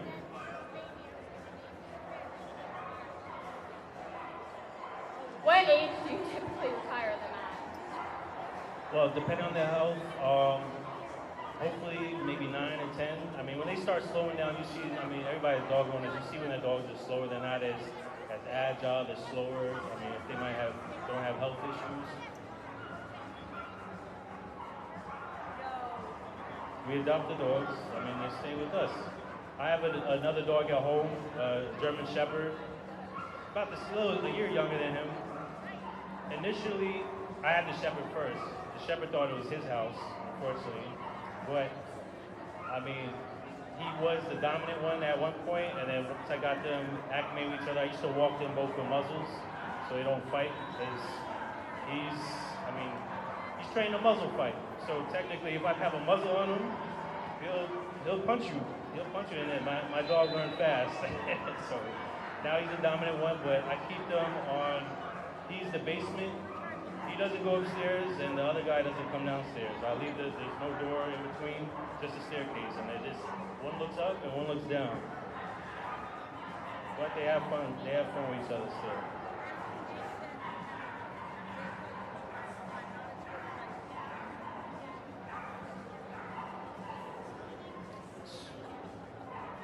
So the question was, if he's involved in apprehension or biting somebody, does he snap out of it?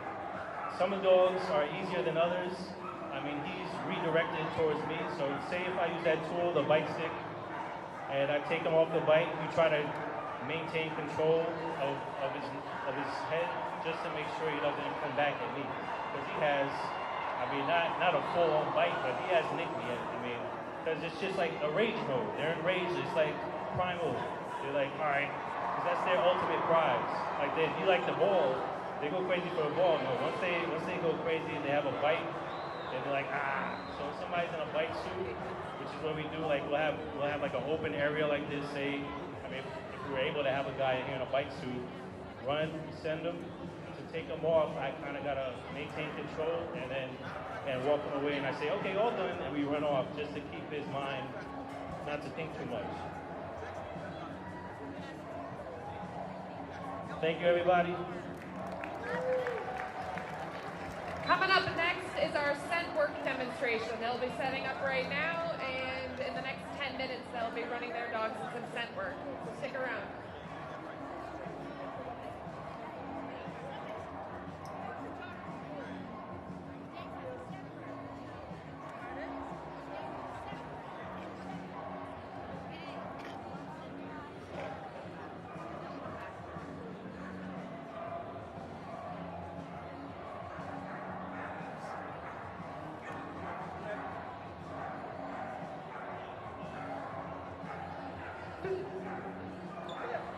Good afternoon, everybody. So what's happening in front of you after that wonderful New York PD? Thank you, New York PD, for everything you do.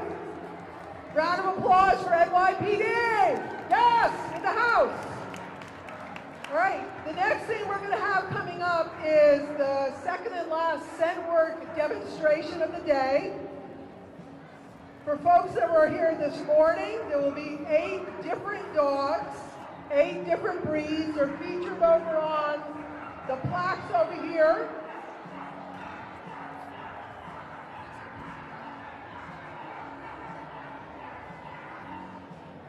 Breeds you're going to see a Nova Scotia Duck Tolling Retriever, then you're going to see a Sealyham Terrier, then a Vizsla, then a Beagle, The beagle, by the way, anyone ever see the movie The Rip? Show of hands if you're watching, I think it's Netflix, The Rip. This is the dog in The Rip. This is Wilbur. So we got a star in our midst. Then you're going to see a Scottish Terrier, a Lab Retriever, a Belgian Malinois, a Golden Retriever, and we're going to wrap up with a flashy dog at the end, a gorgeous Irish Setter. So here's the thing with this scent work. Looks are great, but they really don't matter.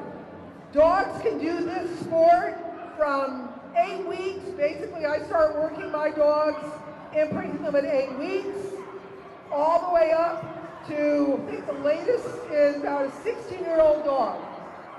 It is a very achievable, approachable sport.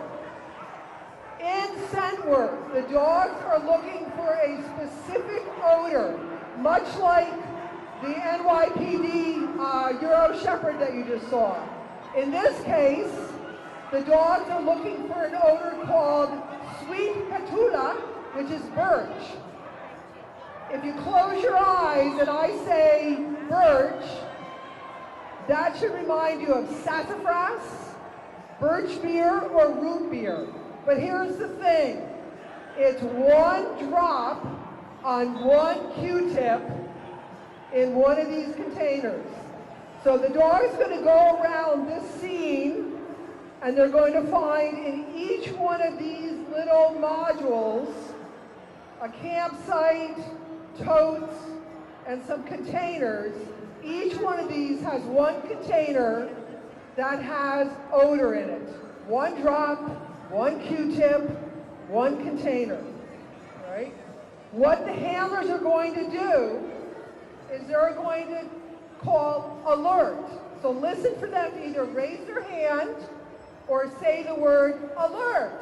And I will say yes if they are right, and then they will move on. But before they move on, they do one of the most important things in scent work. They have a dog party. They reward their dog, much as you saw the NYPD officer, they reward their dog for being brilliant. These dogs bring it home finding odor. This mirrors, I have my own dogs that are search and rescue on the state of Rhode Island team. They're looking for missing people. They're looking for articles. They're looking for missing deceased people. Then you have TSA dogs. We have narcotics dogs. We have explosives dogs. All of these dogs are doing a very comparable thing. They are looking through their nose, not their eyes.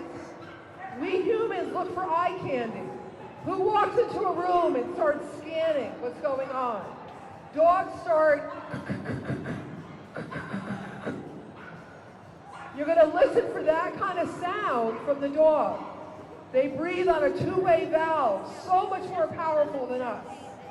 All right? So they're breathing in, they're breathing out. When you eat pizza, good old New York pizza, this is where I grew up, you taste it and smell it coming in. Unless it's had a lot of garlic on it, you don't usually taste and smell it otherwise. But dogs do. Dogs are going to smell this odor both on inhalation and exhalation. So they are magical, magic powers, all right? So I'm going to run through the list. Do we have our dogs in queue?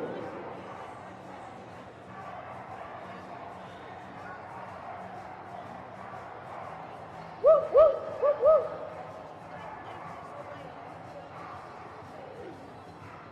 Okay, she's going to put out the hives right now. What Jen puts out is what the dog's going to signal on. Turn around, guys. Don't look. Don't look, anybody.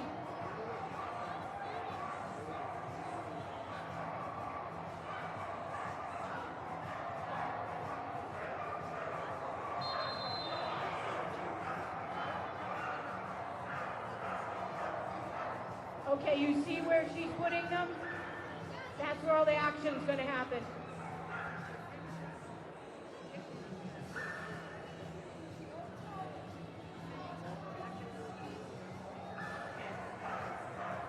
She's very eager to get in there to search.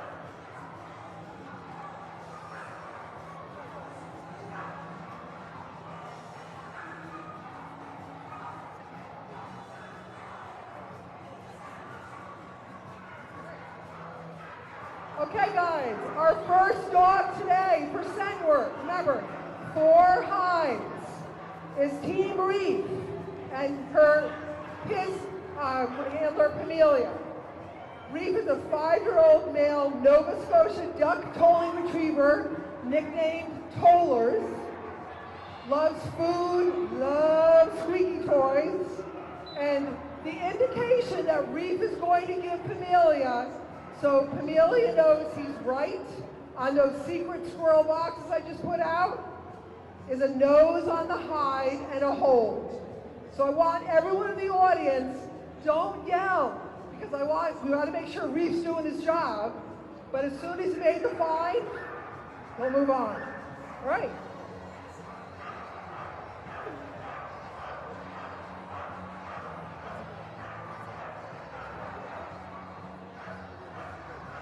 So this would be similar to a TSA baggage search. Correct. Yes, that was beautiful. All right, we're going to move on to the camping area.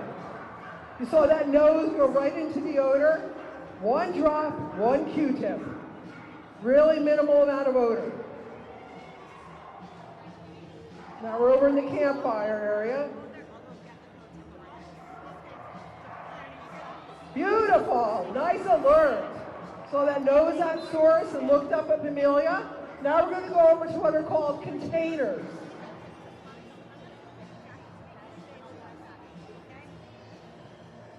We use a lot of different patterns on the containers.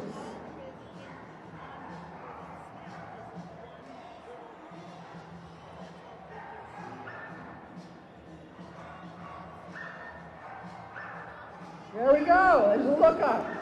And you saw how Pam waited for him to give her the whole information.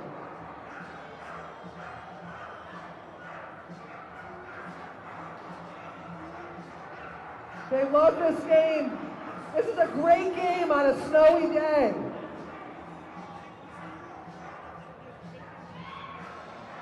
There is a little duck stuff out there. Yes. Finish. That was gorgeous. Round of applause for Tia Reed.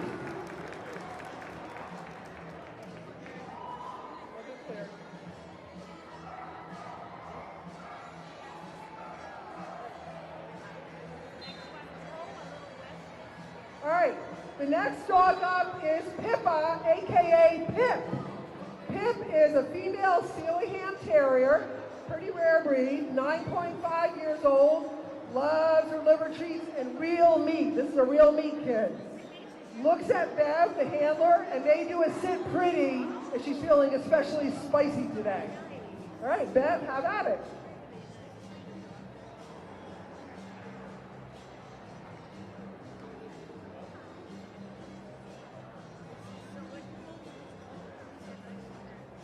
And you can see every dog, every breed will have slightly different search styles.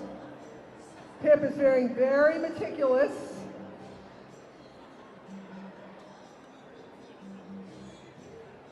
Good, nice. And I don't know if you can see the folks that are over here. Pip's back end started to wobble a little bit, getting excited. That's anticipation of that reward coming in. Now we're going to the camp area.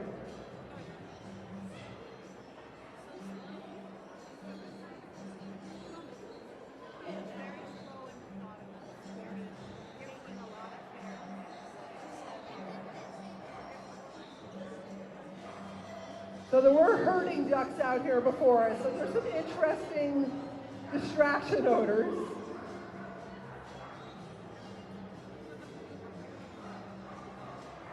Good job. Nice, Pip.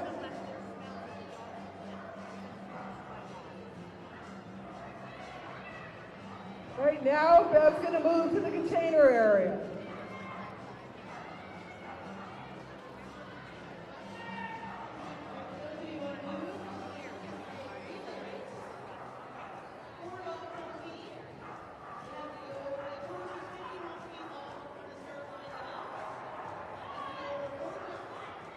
We can make containers easier or more difficult.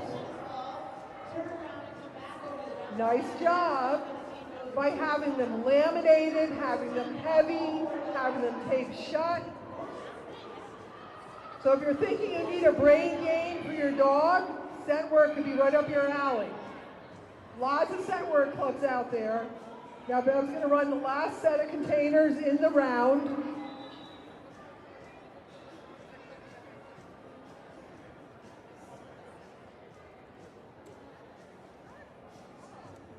Beautiful. And I'm not sure if you guys can see over here, but Pip went right to the seams of the box to get the odor. High five, high five, high five. Applause for Pip. Thank you.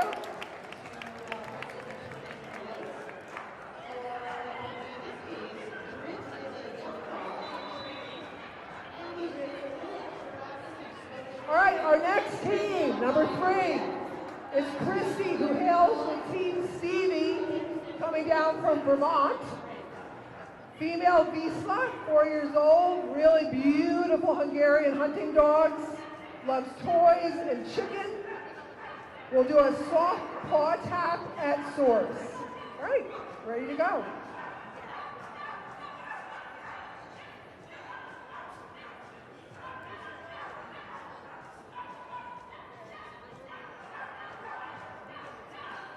Nice. And that was absolutely accurate. Nice little tap. It's here, Mom. Onto the campfire.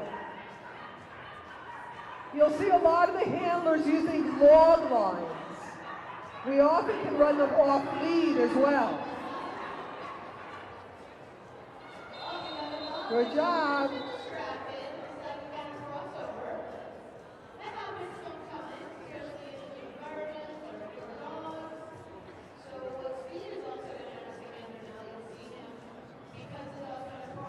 Beautiful. She got right to business.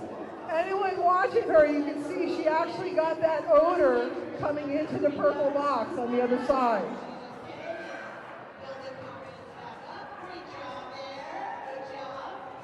Nice, deliberate search pattern. I love it.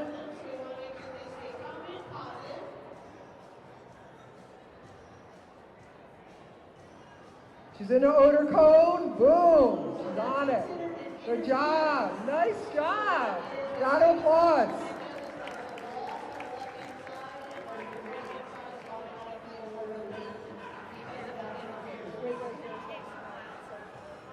All right, next dog up. Team is Mary with Team Wilbur. Male 2.5-year-old beagle. Loves any food, not picky. Does a nose freeze at source. All right, Team Wilbur, game on.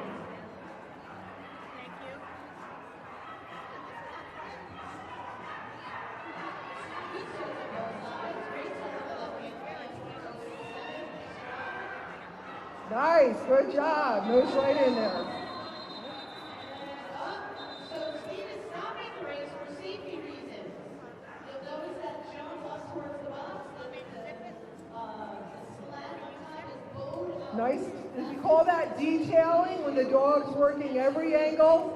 We're getting some odor bounce over on the chair. Nicely done.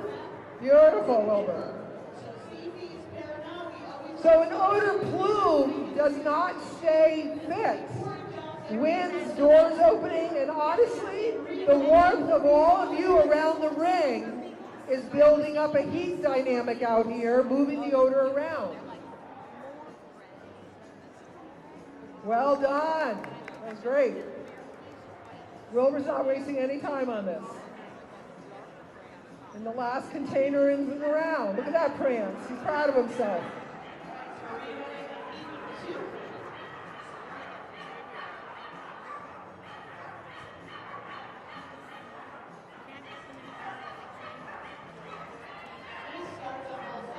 So that odor cone's moving too. Nice, well done, and finish. That was really good.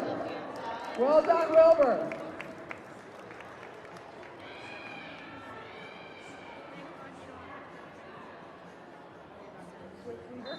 Next dog up, team is Julianne and Team Ella. Ella is a female, 5.5-year-old Scottish Terrier. Loves food, she's my kind of girl. looks at Julianne and will hop back when she makes a find. Fun fact for Ella, she has a beautiful figure, but she's had 9 little babies, and she is a power mom. Takes no prisoners if somebody messes with her babies. All right, good luck.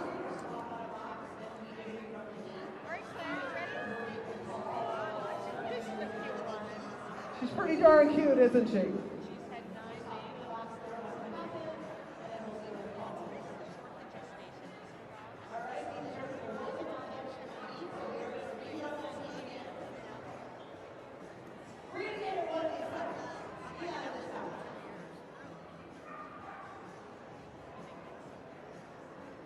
Girl.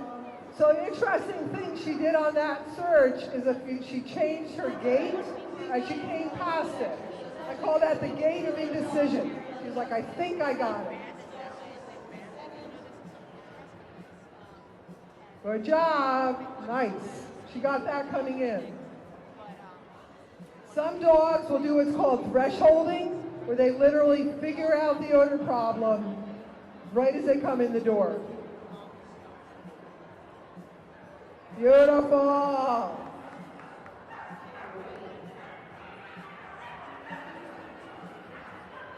Now she's busy.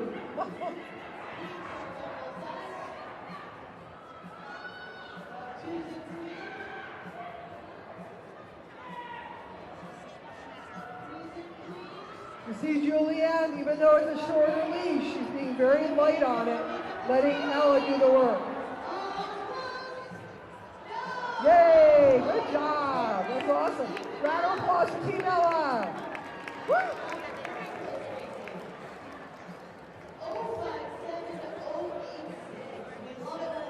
All right, we're going to boost in height a little bit. Now we're going to have Joan and Team Riley.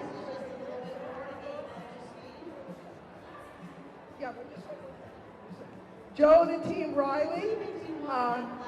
He's a male black Labrador retriever, almost 9 years old. Favorite treat is St. Rocco's. I think they're here today. Cheeseburger treats. Riley will do a nose freeze, and he's let's call him a force of nature. We'll see how he moves.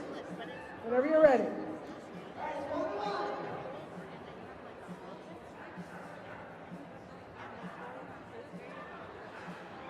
Good job. All right, on to our campsite.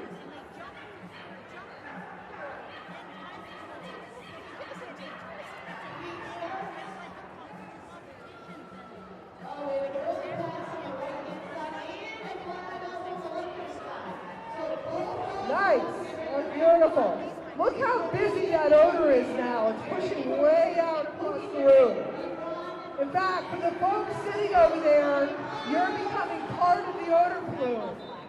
You're part of the bird scene.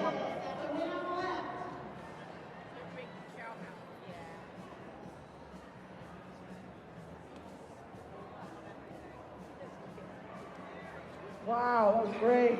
Nice. And you saw how he went to the next box and got the odor bounce. So that odor plume is catching on other articles. But he still figured it out. Nice. Finish. Can you run in and fix that box? Well done.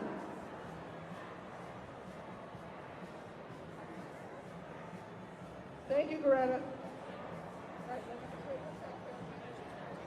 All right, next team is Terry and Satori.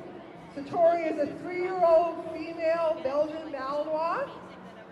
Her target is a nose at source, and boy, does she love a tug or a ball tug as a reward.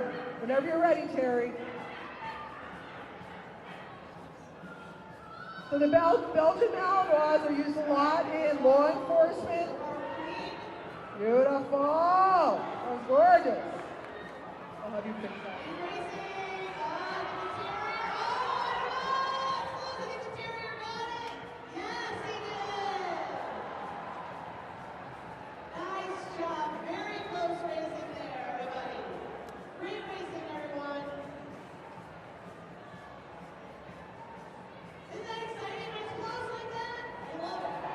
gorgeous. Nice down and source. That's very definitive. No question marks on that one.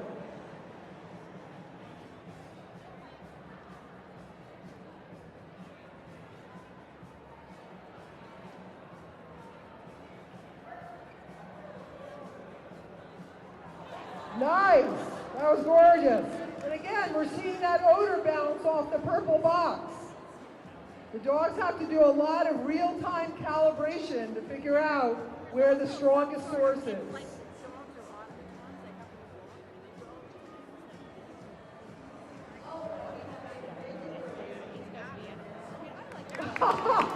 That was great.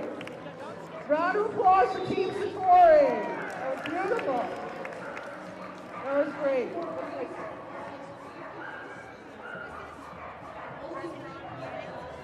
All right, folks, we have 2 more dogs.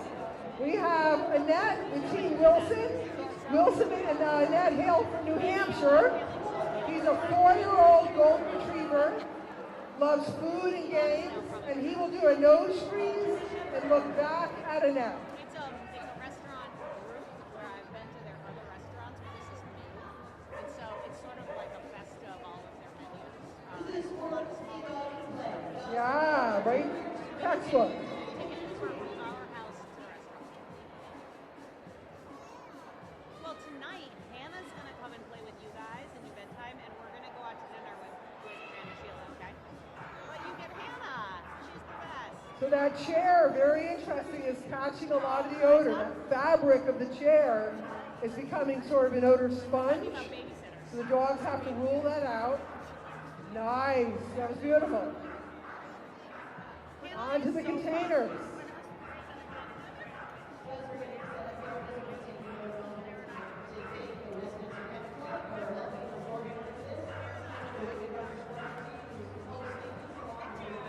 Nicely done. That was great.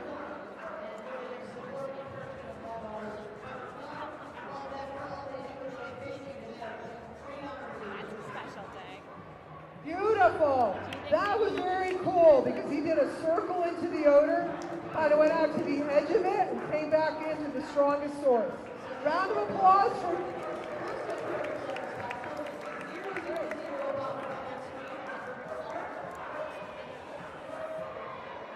All right, our last dog. We saved Fabio for last. I'm sorry, you're going to agree with me. This dog looks like he should be on a romance novel. This is Team Clancy, 5-year-old male Irish setter, loves food, all food, any food, knows its source, and will look back at her handler, Katie.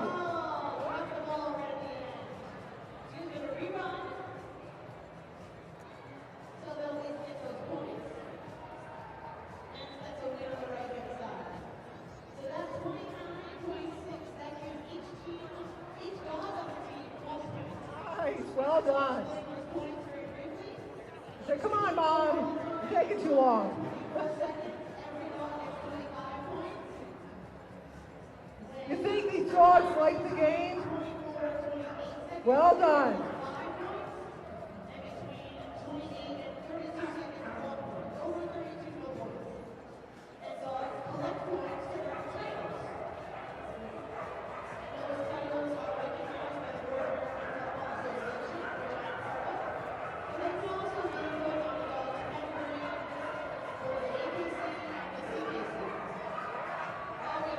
Excellent, that was good.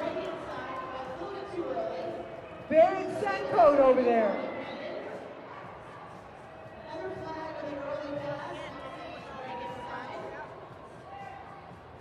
Beautiful and finish. So that's our 8 dogs for scent work. Thank you guys all so much.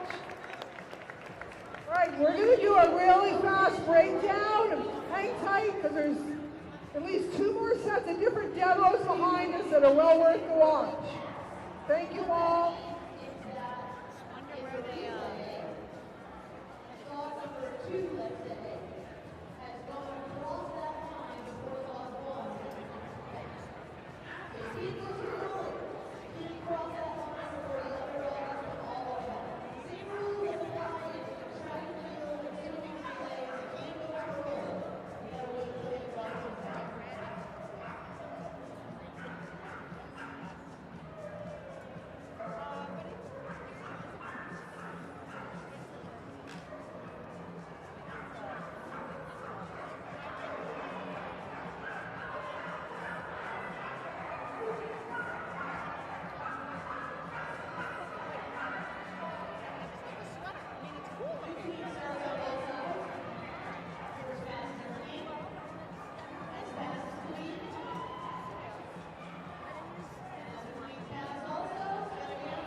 1, 2. Check 1, 2.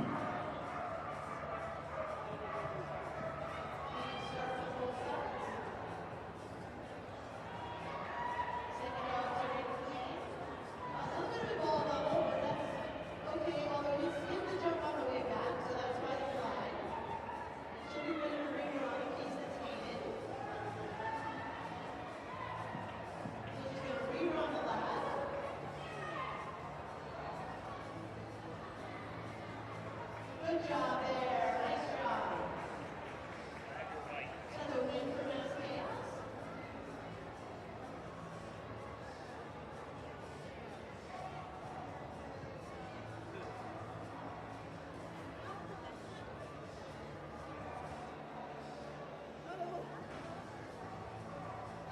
I just had an excellent question asked of me, so I'll share it with everybody. The question was, why do some of the dogs have a wrap on their legs? You see this border collie over here, Soul, has a blue wrap on her legs.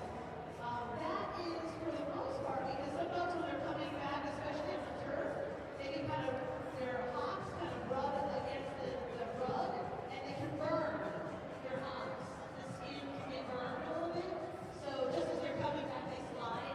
So it protects them from any burning and any injury.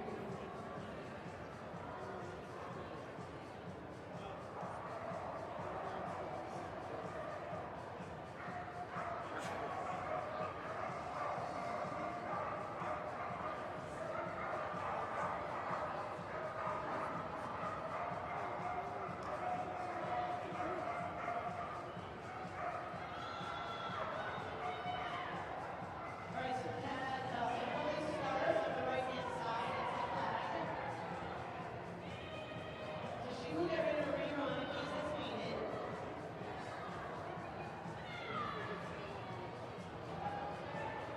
That hairless terrier, I gotta give him credit. That's pretty amazing. You don't see too many hairless terriers in the sport, but just prove that this sport really is for any dog. That's a beautiful left to Mass Chaos and they win the race. Congratulations. Nice job, everybody.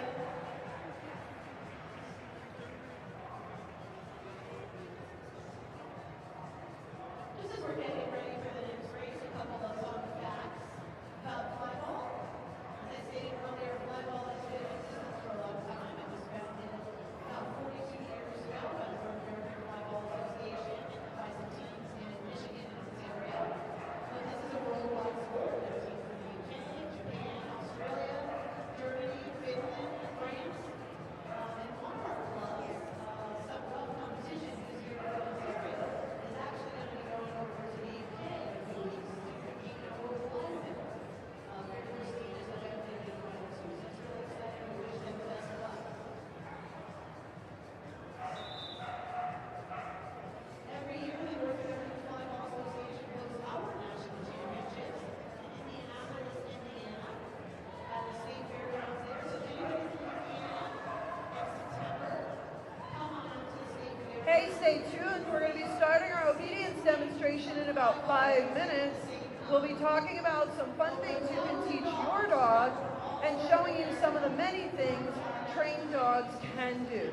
Should be a lot of fun, so please stick around for about 5 minutes and we'll be starting. At the state fairgrounds in Indianapolis, Indiana. 6 weeks, all the same time. It's so much fun. It's crazy. So right now, this is the warm-up period. So some of these dogs are doing a little bit of extra training on their box turn, and training for the same amount. Make sure they learn how to do the turn. They get that nice and easy turn.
Let's cheer that dog. Everybody, come on, bring that ball all the way back. There you go.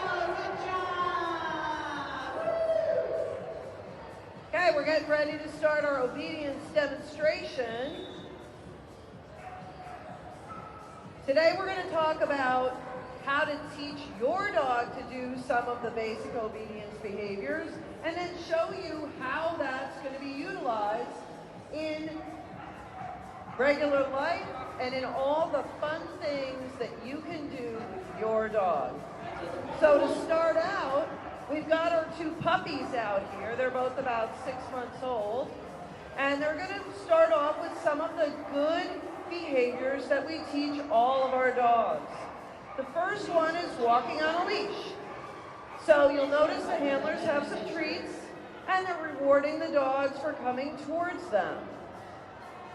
So they're learning the best place to be is near their handler. Anytime the puppy goes to leave them, they're going to lure them back and then reward them when they stick with the handler. We're also showing you a little bit of leave it, teaching the puppies that if there's something on the ground, it's not something they should pick up. So if the puppy goes towards the item, the handler's going to lure the puppy back and then reward the puppy when the puppy stays near them. And you can see now, Ivy was doing such a good job. She managed to ignore 2 of the toys, but then the last one kind of got her. So Diane helped her there. And then she can walk by them again, and the puppy's starting to learn. This is important because you don't want your puppy eating your socks and stealing your slippers and running away with the Kleenex, but it's something that we have to teach them. The next thing we teach all of our dogs and puppies is some basic obedience commands. And that all starts with teaching them to sit. So you'll see our handlers luring their puppies with a cookie and guiding them gently with the leash and their hand into a sitting position. Very important that they're getting the cookie when they're sitting, so they're starting to associate that position with getting rewarded. So it's a positive thing for them to do. So many times our dogs get into trouble, not because we didn't teach them what not to do, but rather because we didn't teach them what to do. Once we've taught them to sit, we also teach them to down.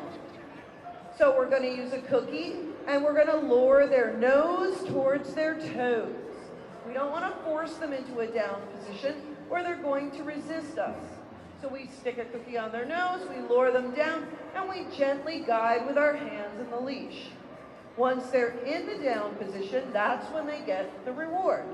So again, they're starting to make that positive association between doing the thing we want them to do and getting rewarded for it. Once they're good with their sit, we can start to teach them to stay put when they sit. So for that, we like to use a little platform. And what that does is it helps them to understand what we want them to do. So you'll see the puppies coming up and being guided onto their platform. Once they're there, we tell them to wait or stay. And then in the beginning, we stand right in front of them. We do some rewarding while they're in position. And as they get better at it, we can get a little bit further away. If they get off their platform, we step in and guide them back onto it. What's nice about the platform is it's very black and white. Either they're sitting on it or they're not. And what you'll start to see is after a while the puppy runs over and sits on the platform because guess what? That's a really good place to be. I've got lots of treats there, so why wouldn't I want to go there? We also use a mat for teaching a down step. And I particularly like to use a mat because it's really portable. So I can take my dog anywhere, roll out my little mat, and have my dog go, oh, I understand what you want. You want me to lay on my mat. So when summer eventually comes and you want to have lunch at a nice outdoor cafe, and you'd like your dog to lay nicely at your feet, you can bring your mat with you and have your dog lay quietly while you eat your meal. You can also use it at home while you're working at your desk, having a meal, having company over. You'll see a little later in our demonstration how we put that to use, and you might even see some of the dogs who are waiting their turns lying on a mat off on the side. The next thing every dog needs to learn is coming when called. That's a lifesaver. A dog who doesn't understand to come when called is going to have a big problem. So here, first you'll see us doing a restrained recall. And what the restrained recall does. What the restrained recall does is it creates desire in the puppy to come to their handler. Dogs love to play chase. And it's a really bad idea when we're chasing them, because that's a game we can't win. But we like it when they chase us, and then we reward them when they catch us. Once the puppies are good at that, then we start to show them that even if you're not paying attention to your person, when you hear that magic word, that 911 emergency word, come, you have to stop what you're doing and come back to your handler. Okay, so you'll see them happily running to their owners. They get a treat, they get petted, they get praised. They learn that's a really, really good thing to do. We like to use a longer leash, just put it here. We like to use a longer leash or retractable leash so we can get a little bit further away. Because I know you all know that the further away the dog is from you, the less well they hear you, because they're busy doing their own thing. Another important skill is having the dogs learn to nicely greet a person. So instead of having them jump all over the person, we're going to teach them to sit and quietly accept being petted. We can use some treats. We can gently help the dog with our hands and the leash and collar. And the handler is the one who rewards the dog. So it's not overstimulating to the dog and too exciting. Okay, then they learn to walk up to people and greet them nicely. That's really helpful because, again, we don't want to focus on the things we don't want the dog to do. We want to focus on the things we do want the dog to do. In our next section, you'll see how we utilize some of those skills in everyday life to do the things all good dogs need to do.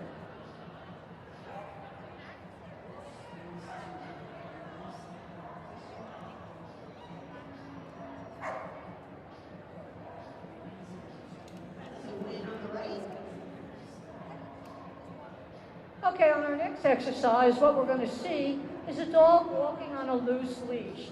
This is very important to teach your dog, because when you're walking along the street, you don't want your dog pulling you and dragging you down the street for a couple of reasons. First of all, one reason is because it's not good for the dog. It ends up hurting his neck and shoulders. And the other reason, which is sometimes more important, is it hurts you, especially with all this snow and ice. The last thing you want is a dog jerking you down and making you fall. But it's really nice to be able to walk 3 dogs without having them pulling and yanking and really being bad. It also helps when you're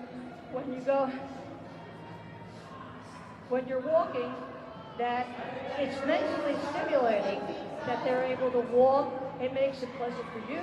It makes it pleasant for the dog.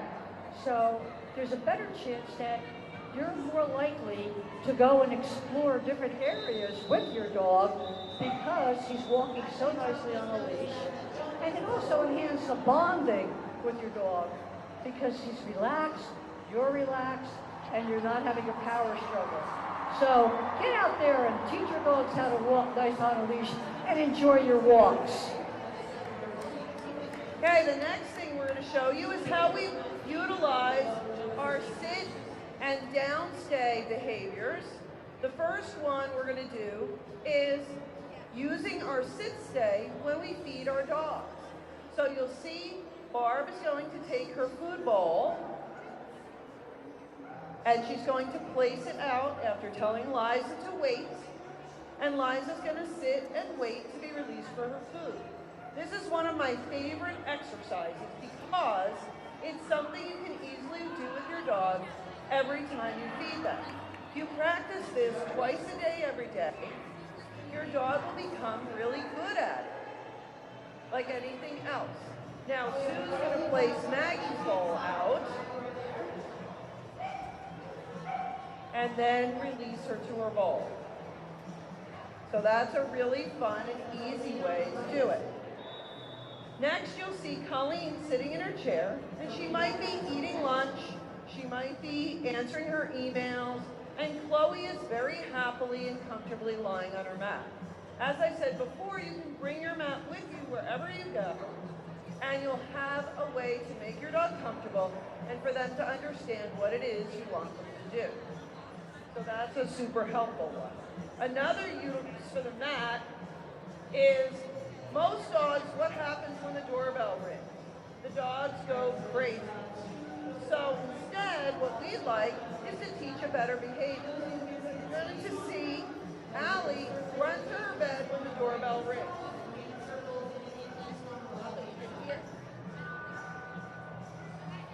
So how much better would that be? Jump up and down and mob your guests at the door, and then you have to worry about them escaping. Another easy behavior to teach to your dog. Okay, so now, one of the other things you want to teach your dog is coming when called. Now, this is a really, really hard exercise. I feel it's the rocket science of dog training because it really is difficult. There's a lot of different distractions out there that are more important than you. You know, to go sniffing, go chase that squirrel, go chase that deer. But you really want to teach them to come when called. When you do that, it prevents you having an accident or injuries. And all these dogs right now are playing with their owners or just going out, checking things out. But yet, when the owner calls them, no matter how much more fun it would be to go sniff something over here, they're coming to their owner. So it prevents them from chasing other animals or disturbing other people. It's a great exercise, and you really need to do it. If you're going to go and do anything off lead, make sure if you're out hiking or whatever, do not take your dog off lead until you're absolutely positively sure he will come to you. You need to practice with the flexi as you saw us doing before and things like that. But a reliable recall, you'll have much more enjoyment and freedom when you're playing with your dog. So it's a good thing to teach, and once you have it down, it's a lot more fun.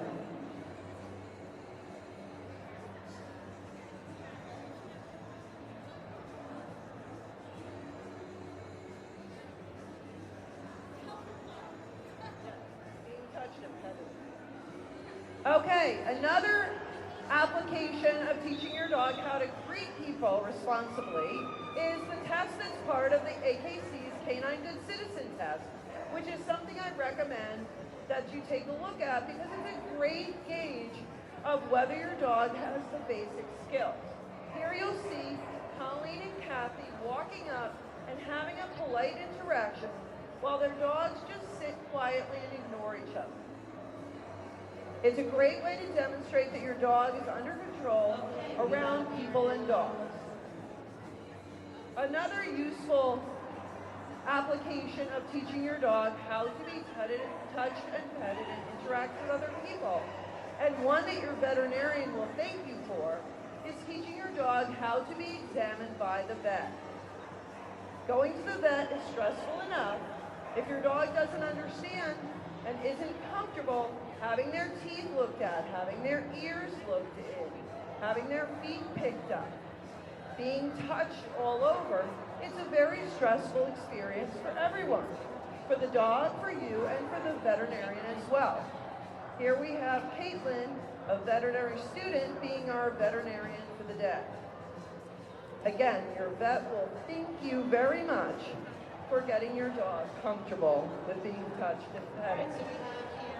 Okay? The next application we have is a really fun one, and that is retrieving. Any dog can learn to retrieve things, and they tend to really like it. And how convenient and fun would it be if your dog could pick up your stuff for you? Okay, so on this side, we have Sue, whose dog is going to retrieve some cold weather items. She's got a hat, a scarf, and a glove. On this side, we have Kathy, and her dog, Willie, is going to retrieve some warm weather items. A flip-flop, a sunscreen, and her sunglasses. Okay, let's see some retrieving. It's really useful when your dog will pick up anything that you want them to bring you. If I drop my pen at home, I can point to it and have my dog pick it up for me so I don't have to do it. It's also an essential quality for service dogs. Service dogs can be trained to do so many things for their owners, including usefully picking up all sorts of items. Let's try not to scratch her sunglasses. So I don't know about you, but I'd rather be using Kathy and Willie's items right now than Sue and Maggie's, but we're stuck in the winter at the moment. Next up, we're going to talk about obedience competition. Okay. In all levels of obedience competition, we have a judge in the ring who is going to call the patterns for the dogs. At the novice level, the dogs will be on lead when they're heeling. But in the open and utility levels, the dogs are off lead. I'm going to hand this off to Barb, our judge, and she's going to call a heeling pattern for these dogs. Are you ready? Forward. Left turn. Hold. Forward. About turn. Fast. Normal. Right turn. About turn. Hold. Exercise finished. Next, we're going to have two pairs of dogs and handlers that are going to complete the figure 8 exercise. In a regular AKC obedience ring, you would not see a dog as a post, but we wanted to put our dogs to the ultimate challenge today. And we're going to have Maggie and Sue, and we're going to have Linda and Lita competing a figure 8 at the judge's discretion. Are you ready? Forward.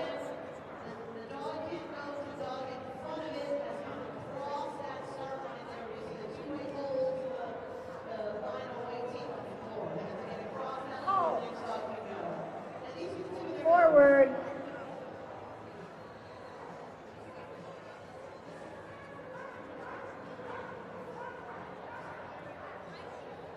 Halt.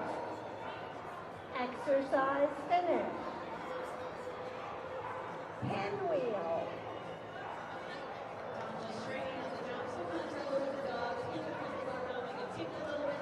In the pinwheel, we're going to see an example of dogs and handlers heeling. Dogs will remain at their handler's left side.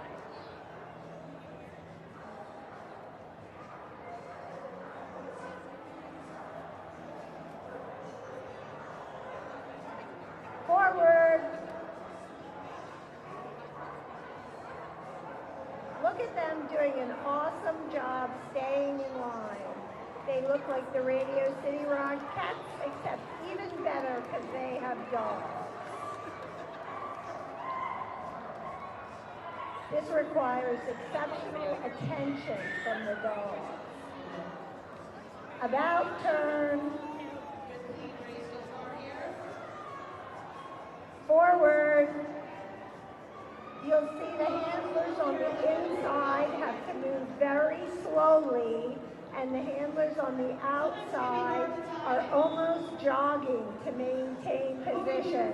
It's especially hard with a giant pillar in the middle, so you can't see your opposing dog.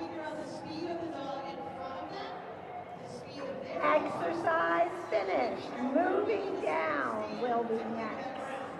So what she's going to do is, when she really fast, is going to back up a little bit. She's going to take a step or two back to try to make Okay, next you're going to see our handlers and dogs perform a moving down exercise. And for the added challenge for your enjoyment, the dogs will be doing it at different positions within the ring.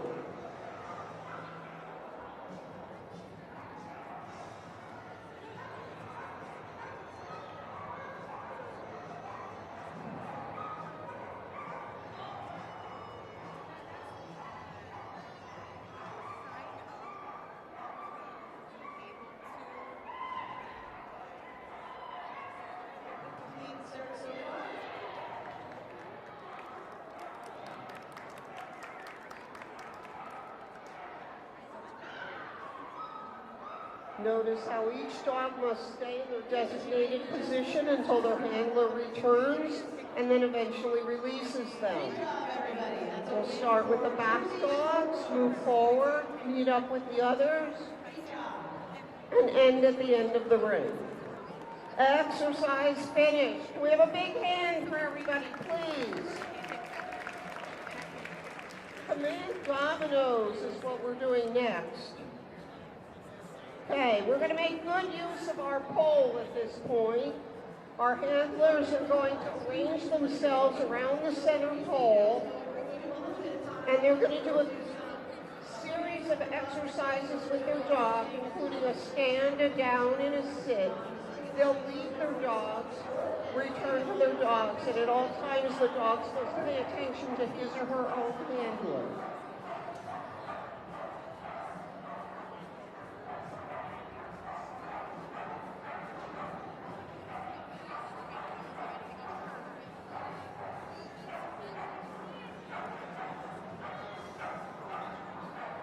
As you're looking around the ring, you can see that many different breeds are representative from different groups within the AKC.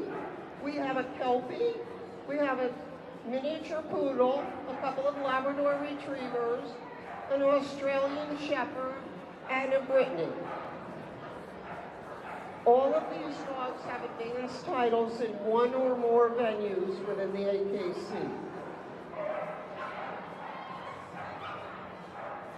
Okay, handlers, circle the pole, please. Return to your dog's position. Return.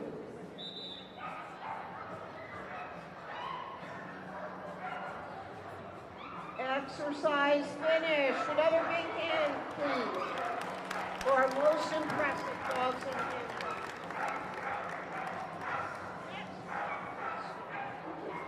Next, we'll be having a gauntlet. This will be quite the challenge for our dogs because some of the dogs will be in a stay position with the very distracting activity of having another dog run through the gauntlet and even do a drop.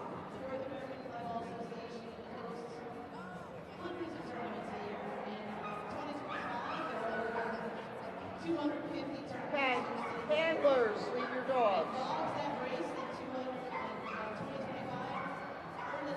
Okay. First, we're going to have Barb run down and eventually call her Kelpie Allie. She gives Allie a hand signal for Allie to drop, and then a return hand signal. Excellent. Nice job, Barb and Allie. Next, we're going to have Willie with Kathy perform the same exercise, and please notice how well our other dogs are sitting to form our gauntlet. Should we call him? Drop him? Boy, is that a speedy dog or what?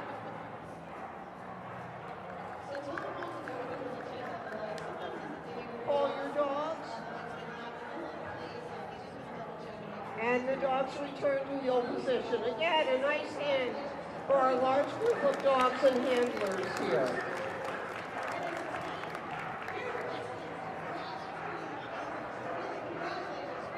Okay, next we're going to have our dogs retrieve an object. And because we're in the Big Apple, we thought it would be super cute to bring some small apples for these dogs to retrieve. Okay.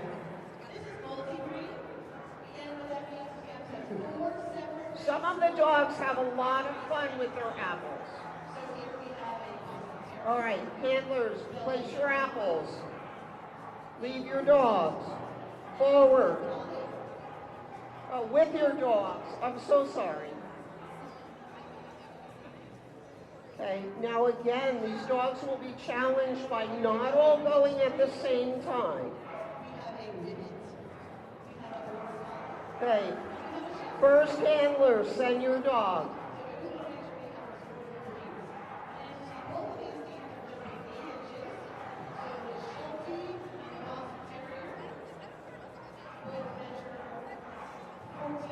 Kenzie really likes Lita's apple.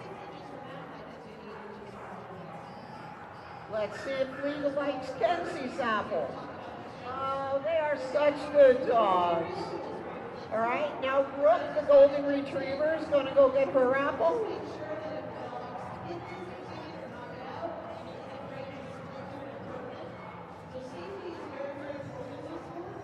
Sue's going to send Maggie, the golden retriever, Labrador retriever.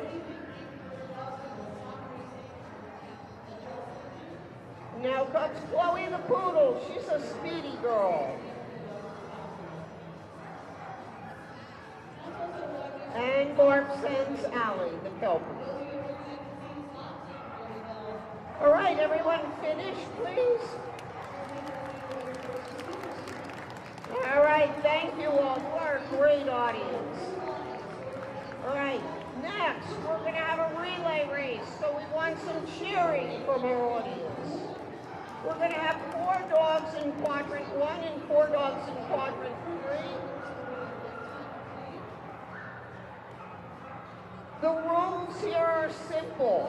The handler must send the dogs one at a time to retrieve their dumbbell, and when they return, their dog must be on a down stay to be the qualifying team to win.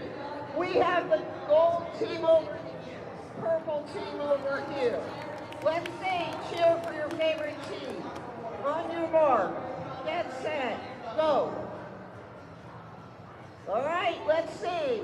Is it the golds or is it the purples? Who's going to win? Maybe you're cheering for your favorite breed of dog. Maybe you're cheering for your favorite color.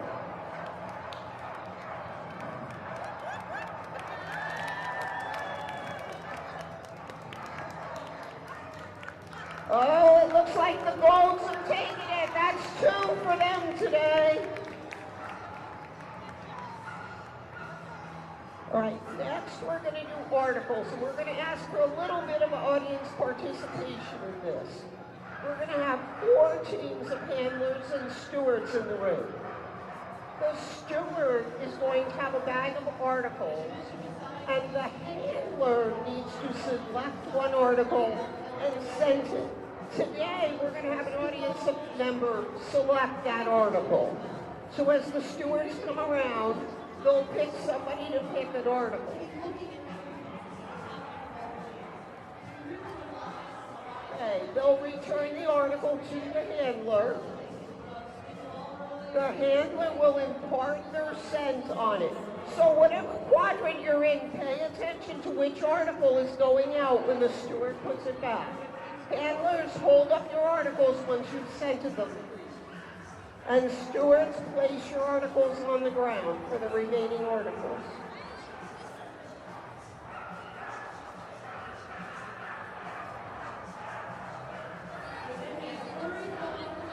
Notice the dogs are facing away from the articles. They have no idea where the steward is going to place them within the pile.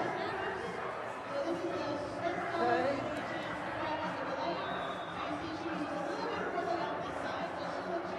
All right, everybody, have you paid attention to where that article is within the file in your area? Right, handlers, send your dogs.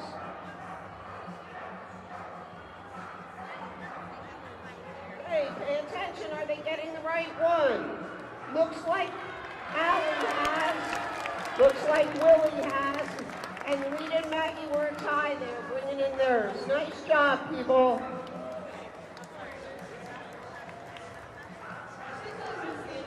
This is something you can do with your own dogs at home also. Many aspects of obedience are pertinent to every dog owner that there is. There's so much you can do with your dog. Some obedience training is definitely the answer. Please start on both sides. Dogs 2 and 3, good. Here goes dogs 4. It's going to be close. That pace is fast. Let's see if you can pick up the side. You get it? Oh, you spun the ball. You spun the ball. So that's going to be a flag on the left side and a win on the right-hand side. So as he continues to go right, let's see if he can hold it all this time. It's okay. It's amazing how these big dogs, they look to race. They can kind of come from behind sometimes.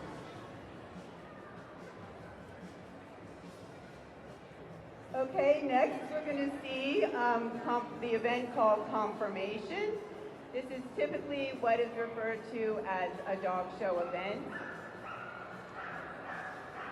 Confirmation is a competition where purebred dogs are evaluated against their specific breed standards.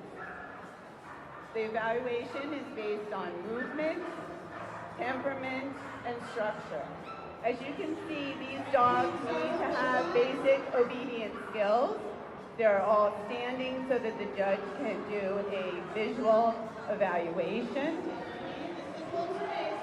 And now they are trotting on a lead at their handler's left side.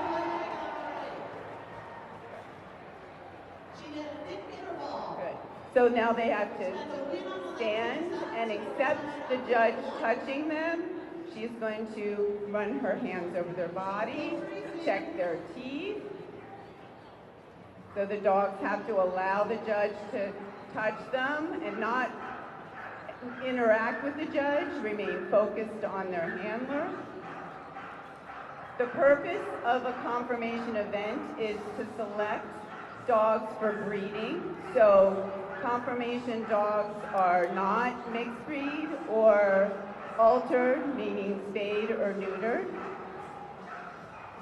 This is Pi. He's a 7-year-old Belgian Malinois. He is a breed champion, and he also has a Companion Dog Excellence Obedience title. So not only is he a handsome boy, he's also quite smart.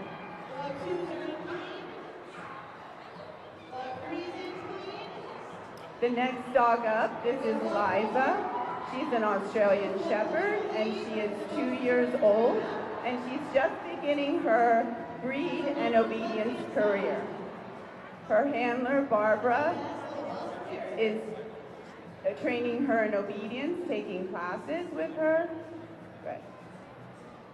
And there goes Liza. Look how nice she walks on her lead. Good girl.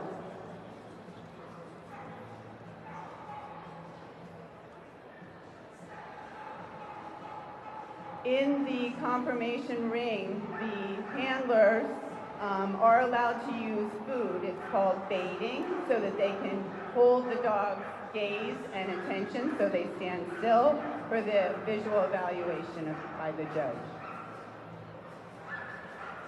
Last but not least, we have Kenzie. She is a Labrador Retriever.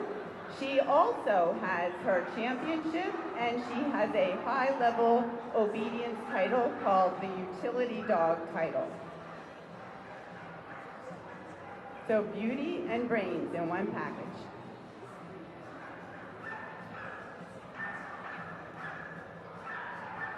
As you can see, these dogs are all focused on their handler.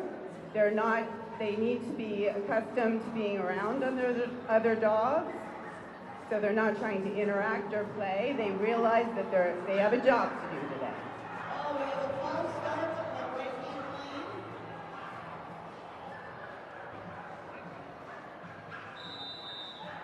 Actually, Tom is stopping that race. Nice job there, Kenzie.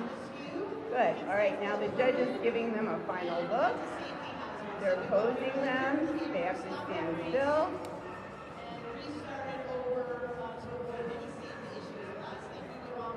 Showing their best side. So this is what you're going to see on Monday and Tuesday at Westminster here, and also at the Garden. Will be a confirmation event. Yay, and everyone is a winner today.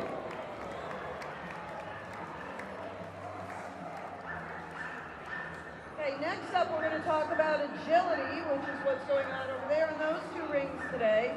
And if you've had a chance to watch some of the agility competition, I'm sure it's clear to you that those dogs need to be trained. It's a very exciting environment, and the dogs need to listen and be under control. So the first thing you'll see is Barb walking her dog Allie out here on lead. We're required to come in and out of the ring under control on the leash. The next thing you'll see is a good sit or down stay while the handler leads out. That's a tremendous advantage for the handler to be able to position herself wherever she needs to be to communicate the right information to the dog. You'll also see that sometimes Barb sends Allie onward to the next thing. Sometimes she tells her to turn and come towards her. So having a super recall is also really important. Next we have Julia and Tara the Brittany. Again, coming in nicely, under control, and they are also required to leave the ring under control on a leash for safety purposes. Again, there was duck herding in here earlier, so our sporting dogs are a little bit distracted by the smell of ducks. So she gets her lead out advantage, she heads out, and she's able to get ahead of the dog, and again, she's able to send the dog, and she's also able to turn the dog tight and have the dog come to her. Great job for both of our agility dogs. Hopefully that'll help you understand a little bit more when you go over and watch agility. But again, obedience is the foundation for being able to pursue all these wonderful other opportunities that we have to compete with our dogs. Next up, we have... We'll now see how obedience training assists the dog that's going to be your hunting companion or to compete in AKC hunt tests. The demonstration you'll be seeing is based on the AKC Retriever hunt tests. We're going to have Maggie, the yellow lab with Sue, on ring for Linda and Lita. We'll be doing a series of blind reads. Lita has her AKC Senior Hunter title and she's currently working on her master.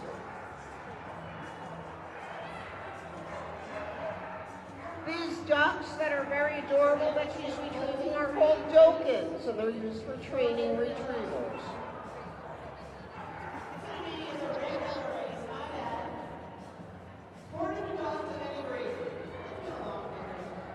Next, she's going to do a blind retrieve with bumpers.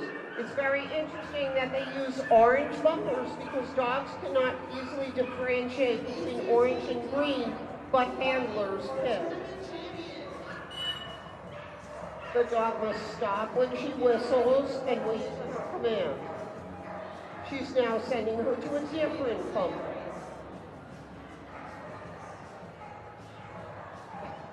Poor Lita's wondering why they put a pole in the middle of her field. And now she has to remember the other one and go for that.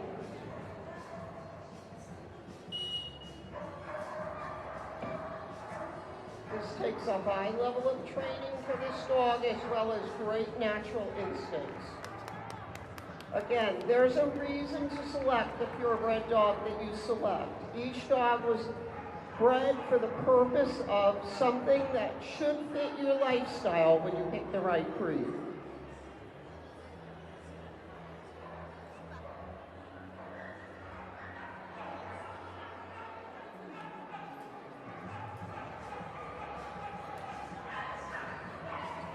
Okay, another thing that dogs are trained for is to help us as service dogs and therapy dogs. So in this area, you'll see Janet walking with a cane and Julia walking with a walker, and their dogs walking very nicely by their side. Obviously, if you have to negotiate with an aid like a walker or cane, having your dog well trained is especially important. It's also really helpful for service dogs to be able to pick up various items and perform other tasks like open and close doors, turn light switches on and off, and retrieve helpful items like the phone or the remote control. At home, you can teach your dog to retrieve all those items and have fun with it as well. Another application is therapy work. So Colleen is being our patient for today, and Willie is coming up to do his therapy visit. You can see that Willie enjoys it. He sits quietly so Colleen can pet him. If you train your dog well, therapy work is a very rewarding thing that you can do with your dog. It truly puts some good in everyone's day. Next is another place you may have seen dogs working, and that's at the airport. So here we have Pilot being our detection dog at the airport. He's going to walk up and check the luggage. Maybe he's looking for agricultural products, maybe he's looking for drugs or other contraband or explosives. Dogs perform a huge service in doing that. So he's checking everything. Oh, our handler's asking this person to please put her bag down and allow it to be searched. So we're going to have Pilot search it.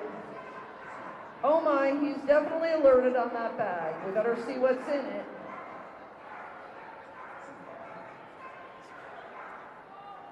Oh, thank God it was just a milk bone. Nothing bad. So that's one of many ways that trained dogs can serve to help us in our everyday life, in the things that we do, and also all the dog sports that you can participate in. To cap off our little celebration of obedience training, we're going to have a little graduation ceremony and acknowledge each of our dogs and handlers. Caitlin, our vet, is going to be handing out diplomas, and we're going to show you some fun tricks while we do that. First up is Sue and Maggie. They're doing some fantastic leg weaves, and Maggie's wearing her hat. She's very happy about that. Getting her diploma, and off they go. Next we have Colleen and Chloe, the mini poodle. She's going to do some fancy backing up for us. And again, she loves to wear her hat. Go figure. And she looks stunning in it, don't you think? Good girl, Chloe. They're going to hop up with a little assistance and receive their diploma as well. Next up, we have Kathy and Willie, the Australian Shepherd. They're going to do some circling and going through the legs. And you can see as the dogs do their tricks, how much they enjoy doing them. It's a fun thing that everybody can do with their dog. The American Kennel Club actually has trick tests, which you can even do virtually online. And it's a great and fun, rewarding thing that even children can do. Next we have Nancy and Kenzie, the Labrador Retriever. She's showing us her boing. And then she's going to hop up and get her diploma as well. Next is Barb and Liza, the Australian Shepherd. Not thrilled about wearing her hat, but she's learning to love it. She's going to do some paw for us. That's a great one. So when you meet people, instead of your dog jumping all over them, they can do a fun trick instead. Next up, we have Janet and Pilot, the Belgian Malinois. He likes to wear his hat a little bit jauntily, like a beret, and he's showing us his speak, bark on command. We don't want them to bark when we don't tell them, but we do like them to bark when we tell them to bark. And he's going to carry off his diploma, and he's very happy about that. Next up, we have Barb and Allie, the Kelpie, and they're also doing some fantastic leg weaves.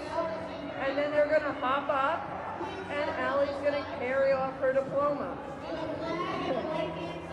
Yay, Allie. Next, we have Diane and Brooke, the Golden Retriever. She's going to hop up, and she's going to do her sit pretty trick for us. That's a great photo op, don't you think?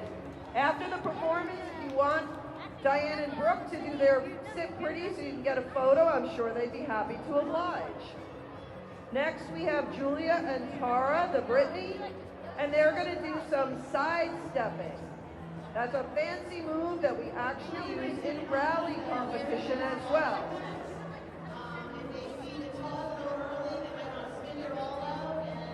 And finally, my name is Linda. This is Lita. Lita, fetch. Nice. And Lita's going to come up and do her wave for us. Lita, sit. Sit. Wave. Get waves and an apple in your mouth. Wave. Come on.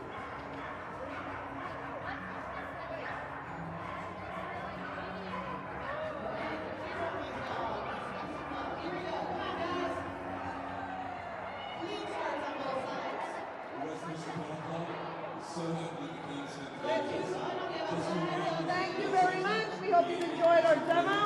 We're going to be cleaning up for a while. If you have questions or want to meet with us, please stick around and we'll be happy to oblige. A herding demo is going to follow us a little after 2, so stand by for that.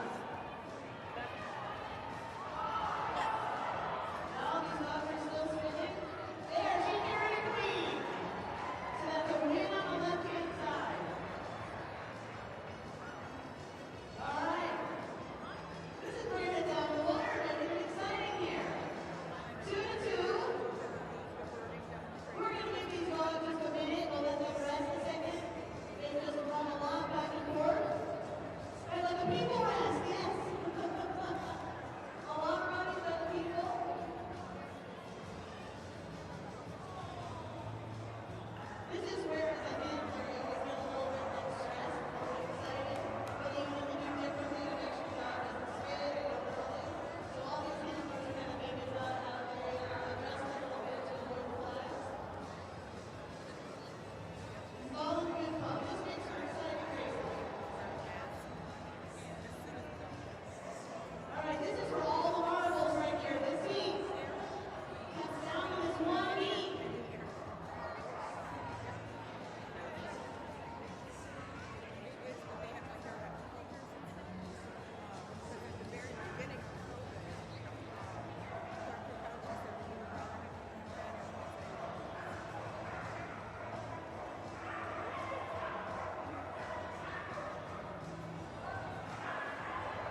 Mic check. 1, 2. Check 1, 2. Check 1, 2. 1, 2. Check 1, 2. 1, 2.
So as you see up there's a box, we have the prop in front of the box. A little jump up there. And that just reminded us, this is just a demo. We're reminding the dogs that they need to get their feet up and that full swimmers turn on the box. You can go across the box.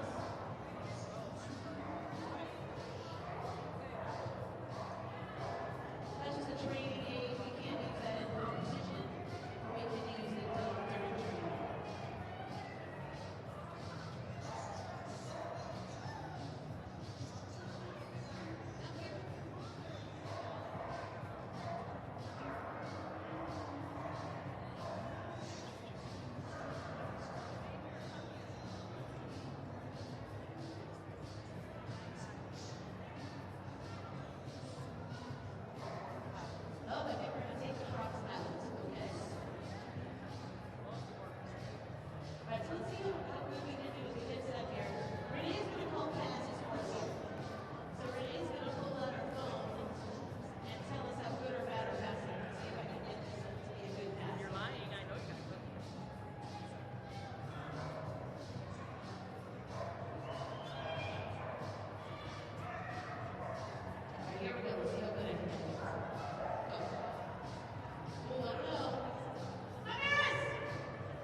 getting ready to get started with the duck herding demo. We're about to release the ducks and then we'll start working them with our dogs.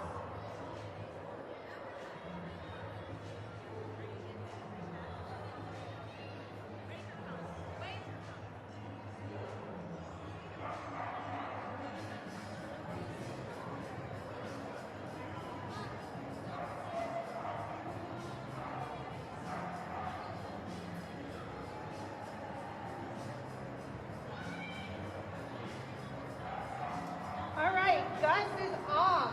Her name is Gus. She is a 4-year-old Australian Kelpie with her handler, Jess. She's working on getting her ducks back together and getting them listening. Our goal when we work dogs is that they keep their stock together. And you can tell these ducks are fast. They're excited to be out on the turf. So it's Gus's job to get things settled down. So Jess is working on that to get her dog listening and getting everything settled.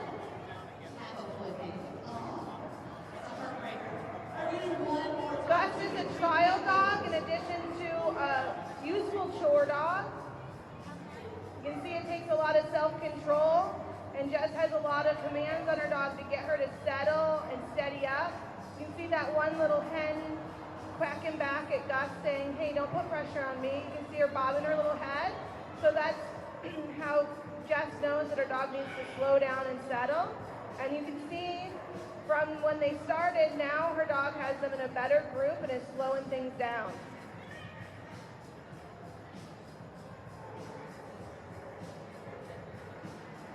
Gus can work sheep, ducks, cattle. She's a useful chore dog. She can be sent to go gather a couple hundred head. She just got her when she was almost a year and has been training her ever since. A lot of this is natural instinct. She was bred to do this job, but a huge part of it is teamwork and getting the dog to be able to listen to you.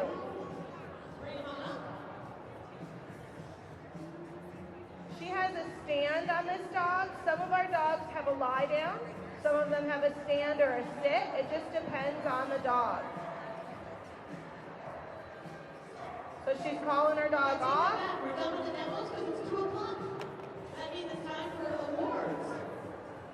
So if I can have all. So our dogs have to be able to call off anytime we ask them that they need to stop working. Good.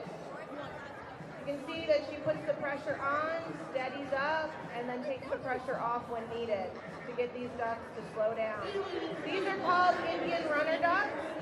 They're upright breed of ducks, and they're fast moving, and it can be exciting to the dogs, especially in a loud environment. So there's a lot of self-control happening with the dogs. Jess is working on this dog's championship, and she'll probably get it this summer. She's got one more competition she needs to do to be able to become a champion.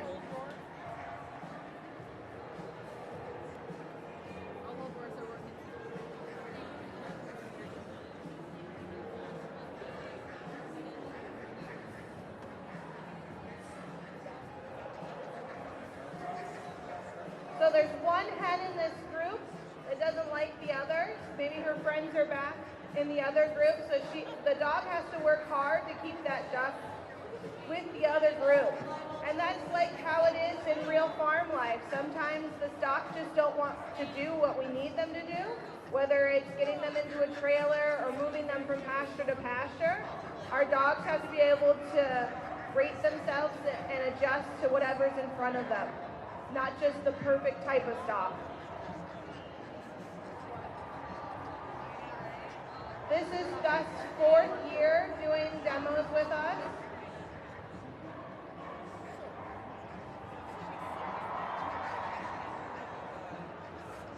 She loves herding sheep, and she's quite a powerful dog on cows as well. She's got quite a presence. Jess is calling her off.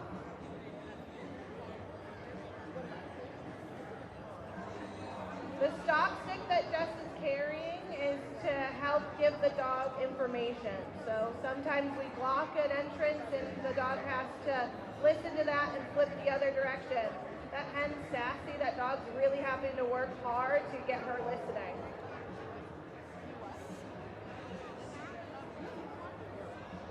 So Jess is giving her dog flanks as well as a walk-up command. So she flanks meaning go right or left, which is away or come by.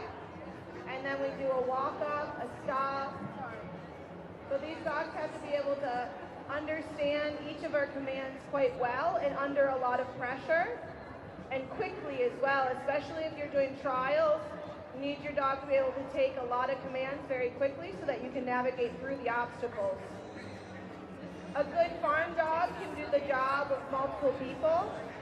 They're very, very useful and they can get into places that people can't, and they can do some of the more dangerous stuff with ease. Dogs were naturally bred to do this, the people weren't, so it comes naturally, and the dogs give less stress to the stock when we work them with well-trained working dogs.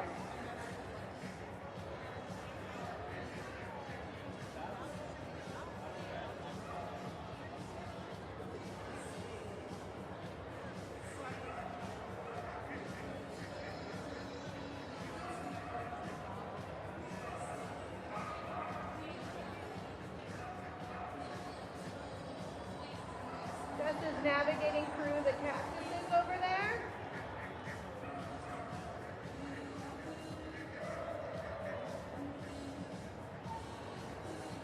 We teach all herding breeds at Cherry Hill Training Center, south of Rochester, New York. We have lots of dogs that come from the city and come up to train for the weekend to learn how to be useful farm dogs and trial dogs.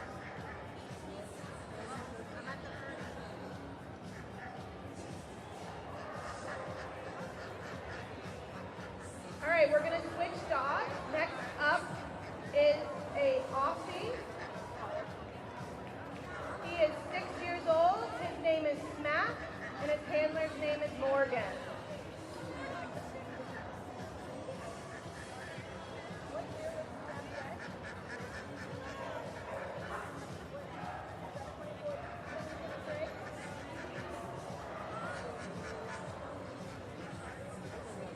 In 2024, Smack was awarded Most Versatile Aussie at his Breed Nationals, which is a prestigious award that he worked really hard for.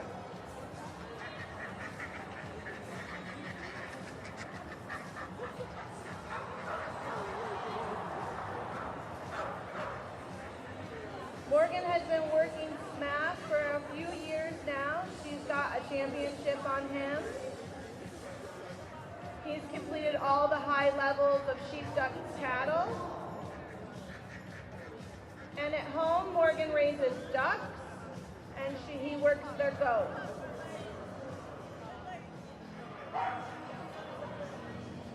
You can see that Smack has a bit of a different style than the other dogs. Smack is more of a show line Aussie, so he hasn't been bred to specifically do herding for a few generations. But he loves his mom so much, so he's willing to do anything that she asks. And he's very happy, and he's got a lot of razzle-dazzle when he does things. Oh. We love Smack because he's a little goofy, and he makes us all laugh. He's got a lot of character.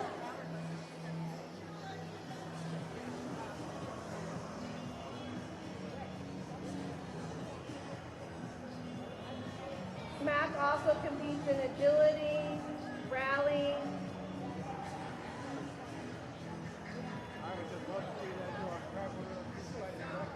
So we're just working on making sure that those ducks don't split, and then we're going to change out the ducks and give these guys a break.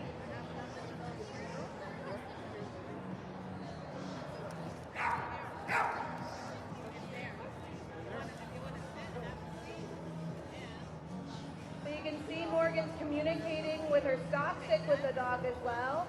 It's just a little extra communication so that they can see, because they can't really hear us out right now. There's a lot going on.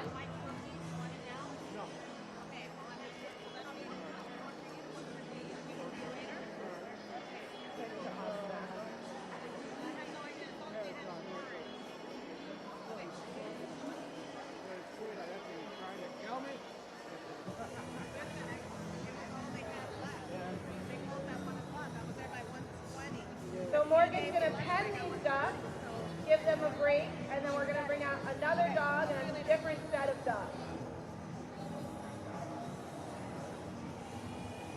So you can see Morgan touched her gate and Smack knew that what she wanted, and that's what we want in a good chore dog, is them to be able to just read off of body cues what we're doing next.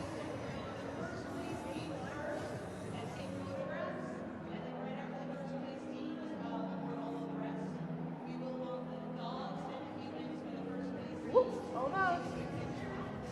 Nicely done. We'll give a round of applause for Smack.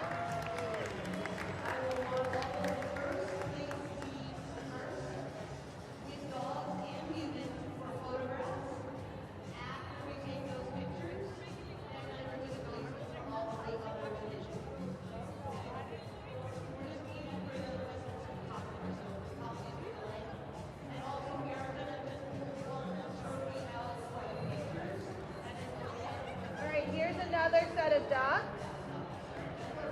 And then we're going to have our youngest dog. Tomorrow is her birthday. Her name is Pants. She's a working bred Australian Shepherd. So this is Pants' first demo. And so it's a great experience for her. So you'll be able to see how we work through a young dog and getting them comfortable in this environment and getting them feeling good about working here.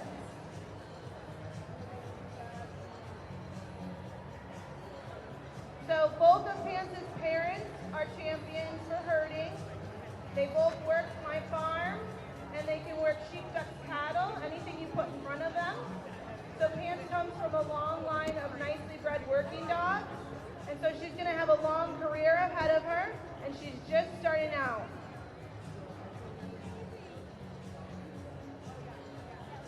So Jess is just getting her comfortable, moving around, listening, showing her that she just wants her to push on the ducks a little bit. Good girl, Pia. Good girl. It's been a long day for a puppy dog.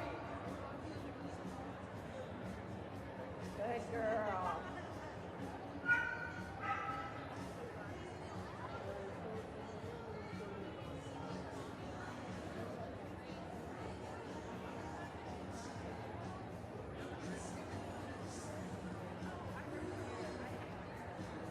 Is starting to open up and get more comfortable. Looking out in the crowd saying, "Hi guys, do you see how wonderful I am?" Good girl.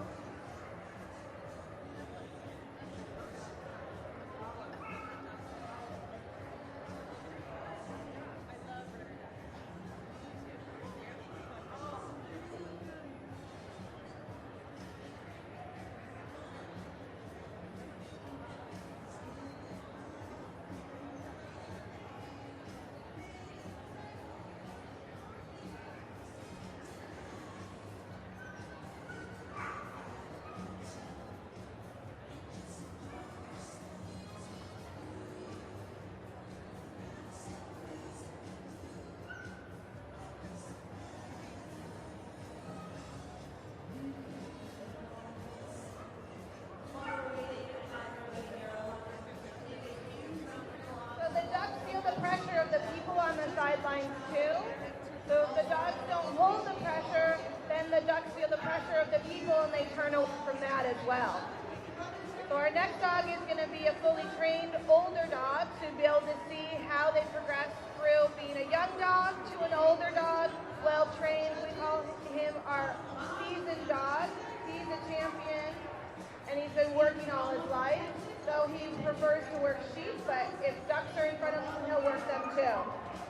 So she's starting to engage more, and that's what we like to see. She's getting a little bit more comfortable.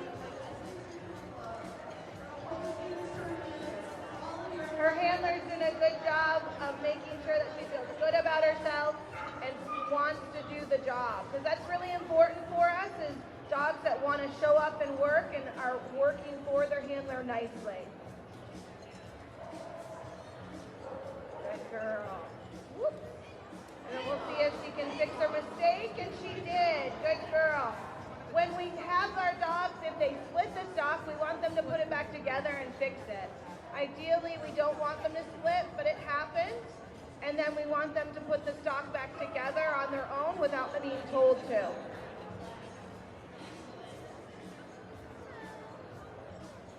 Again, this is Pants with her handler Jess. And it's Pants' birthday tomorrow, so be tuned. Good girl.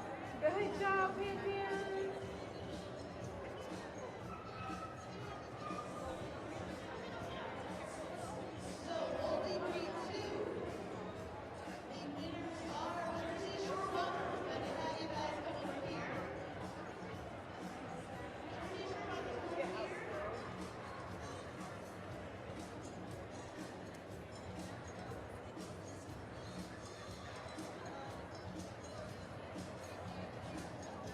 So Pants does chores at my farm in Bloomfield, New York.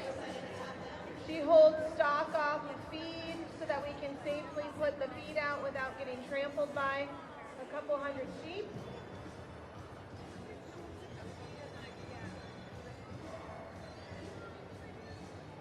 Good girl.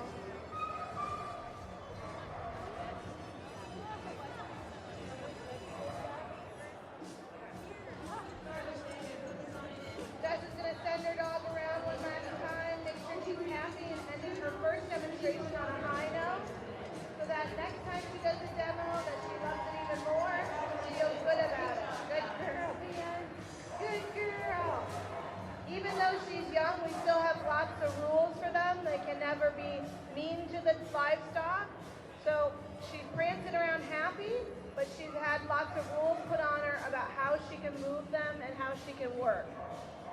Because we never want the dogs just running the stock and coming in here and knee-high. We want nice, calm control as much as possible. All right, we're going to switch dogs.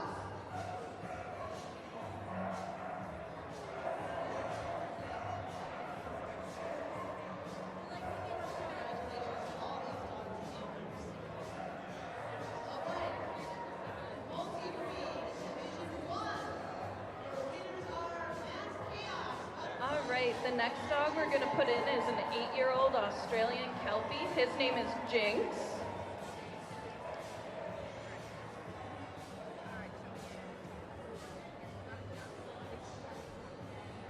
All right, Jinx has his working trial championship, meaning he's proven his proficiency on ducks, sheep, and cattle. Just like the other dogs we've talked about, his most essential job is helping us around the farm. Whatever chores need to be done, when we have lambs, he's an honest guy to send out to make sure that those sheep are nice and calm with their new babies. We're in the middle of lambing season now, so as we were loading up our ducks, we had a couple new arrivals, and we expected Jinx to transition pretty effortlessly between pristine trial skills and much calmer, more purposeful and instinctive work with the ewes and their lambs. In case the hat didn't give it away, he's a really fun guy to work with. He's up for pretty much anything we ask of him. He also keeps an agility and I believe some obedience. All of the dogs you've seen here today were bred for slightly different purposes. The work is very similar, but the intent's a little bit different. So our first Kelpie who came out was bred mostly to work cattle and to have the versatility and gentleness for sheep and the patience for ducks. Jinx was bred primarily to work sheep, but as I already stated, he excels no matter what the stock type. Although all of these dogs are incredibly instinctive with the stock, it's a multi-year training process to get them to a place of chore and trial reliability. Jinx is what we would call a strong-eyed dog. So you can see he got really crouched and he's actually using the movement of his eyes to impact the stock just as much as the movement of his body.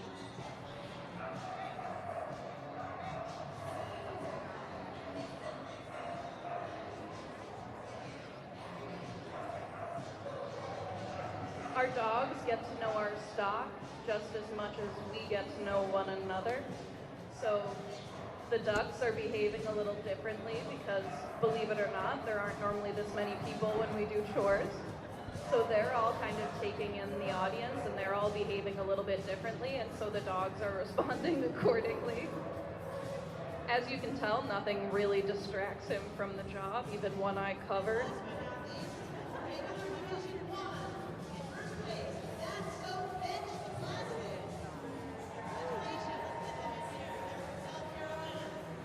Herding as a tradition dates back to about 8,000 BC as we transitioned from a hunter-gatherer culture into a more agriculturally based one. It was noticed that some dogs would hunt more forwardly to capture prey, and some would try and capture motion more than the animals themselves. And so all of the breeds you see here today were purposefully selected for to complete those different jobs.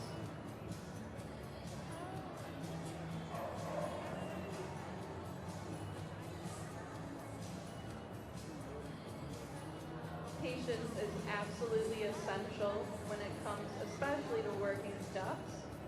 Wherever those ducks are looking is probably where they're headed. They're very honest little creatures, but you might notice at different times they're all looking different directions.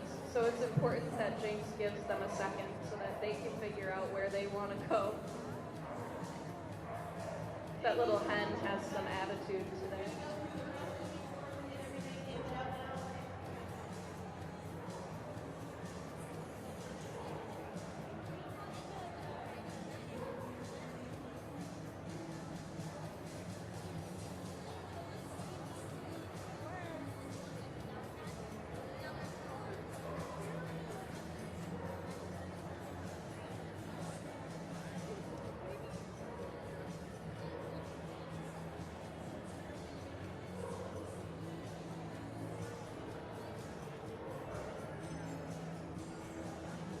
As the most seasoned of our crew here today, you can see Amanda can stand very far off, and little motions of her stock stick and little body posture changes tell Jinx a lot about where she wants the stock.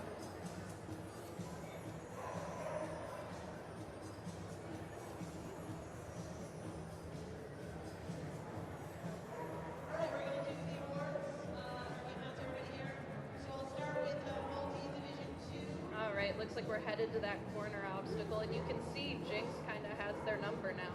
He's hanging a little bit further back. He's given them some time to think about their options and decide to go where he's asking them to. We're very cognizant of the duck's role and the sheep's role in our day-to-day lives. It's our responsibility as good dog handlers and trainers and stock owners to make sure that the ducks and the sheep have the best experience they can. A nice, calm interaction with the dogs. A well-trained dog can be one of the lowest stress ways to move livestock where they need to go.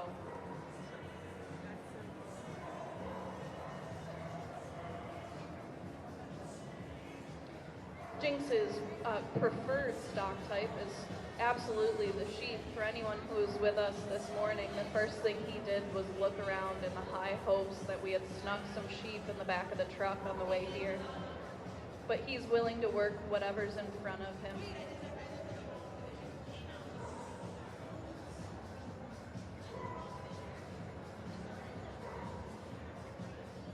There are two primary ways that the dogs move livestock.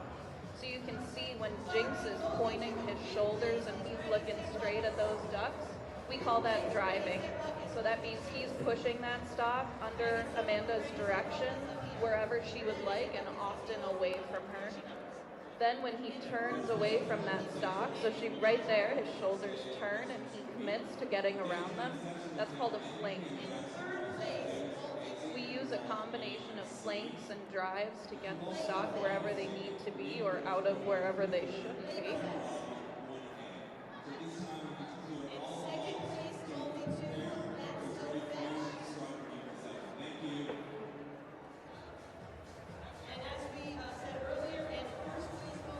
Beautiful work, James. For first reason, and a couple of people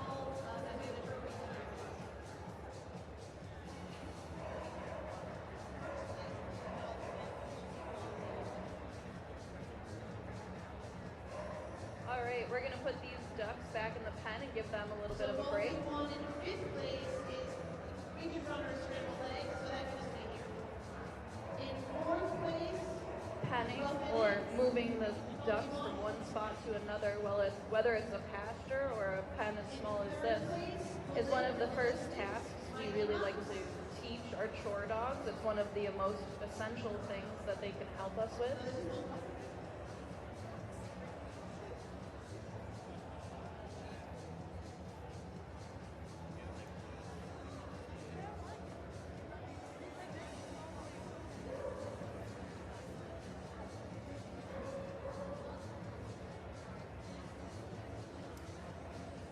Again, patience is key. Those ducks are looking in that pen and saying, there is no pool in here, no thank you.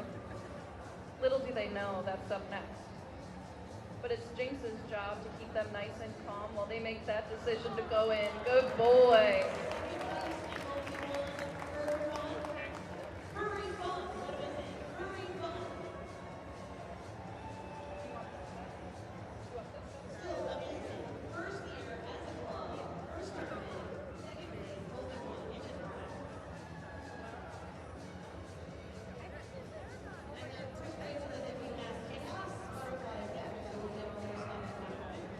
All right, Smack's gonna come back in. Smack and Jinx are really nice examples side by side of the different styles of herding dogs, where Jinx was really low and he was really, kind of creepy crawly, really eyed up on his stock. Smack is much more upright. He uses the position of his body to move the stock. These are Smack's personal ducks. So he knows them very well, and they know him very well.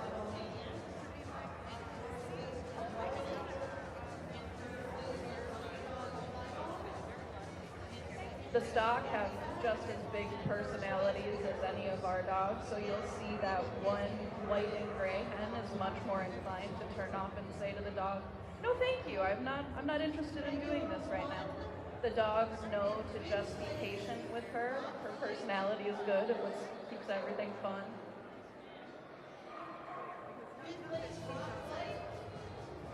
Good. All right, we're setting up for those cactus weaves.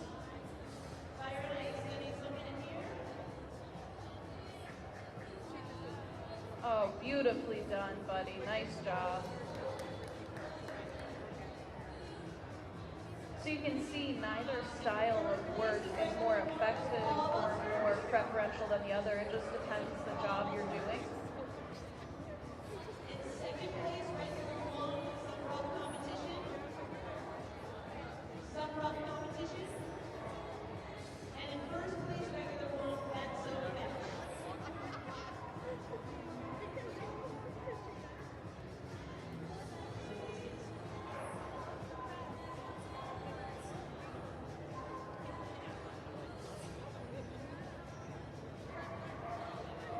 And then we'll need the first place teams for multi 1, 2, and regular one to make sure you set some people up here so we can give your trophies out.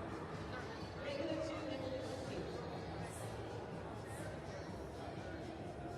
Thank you all. That's it. You're welcome to come in the ring for any photographs of the club.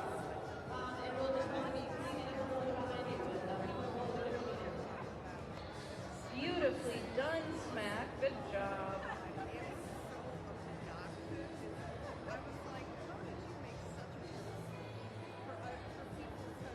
All right, I think these ducks, Smack's going to put them back together for us, and we're going to pop them back in the pen. They have been wonderful participants today, and I think they're ready for their pool.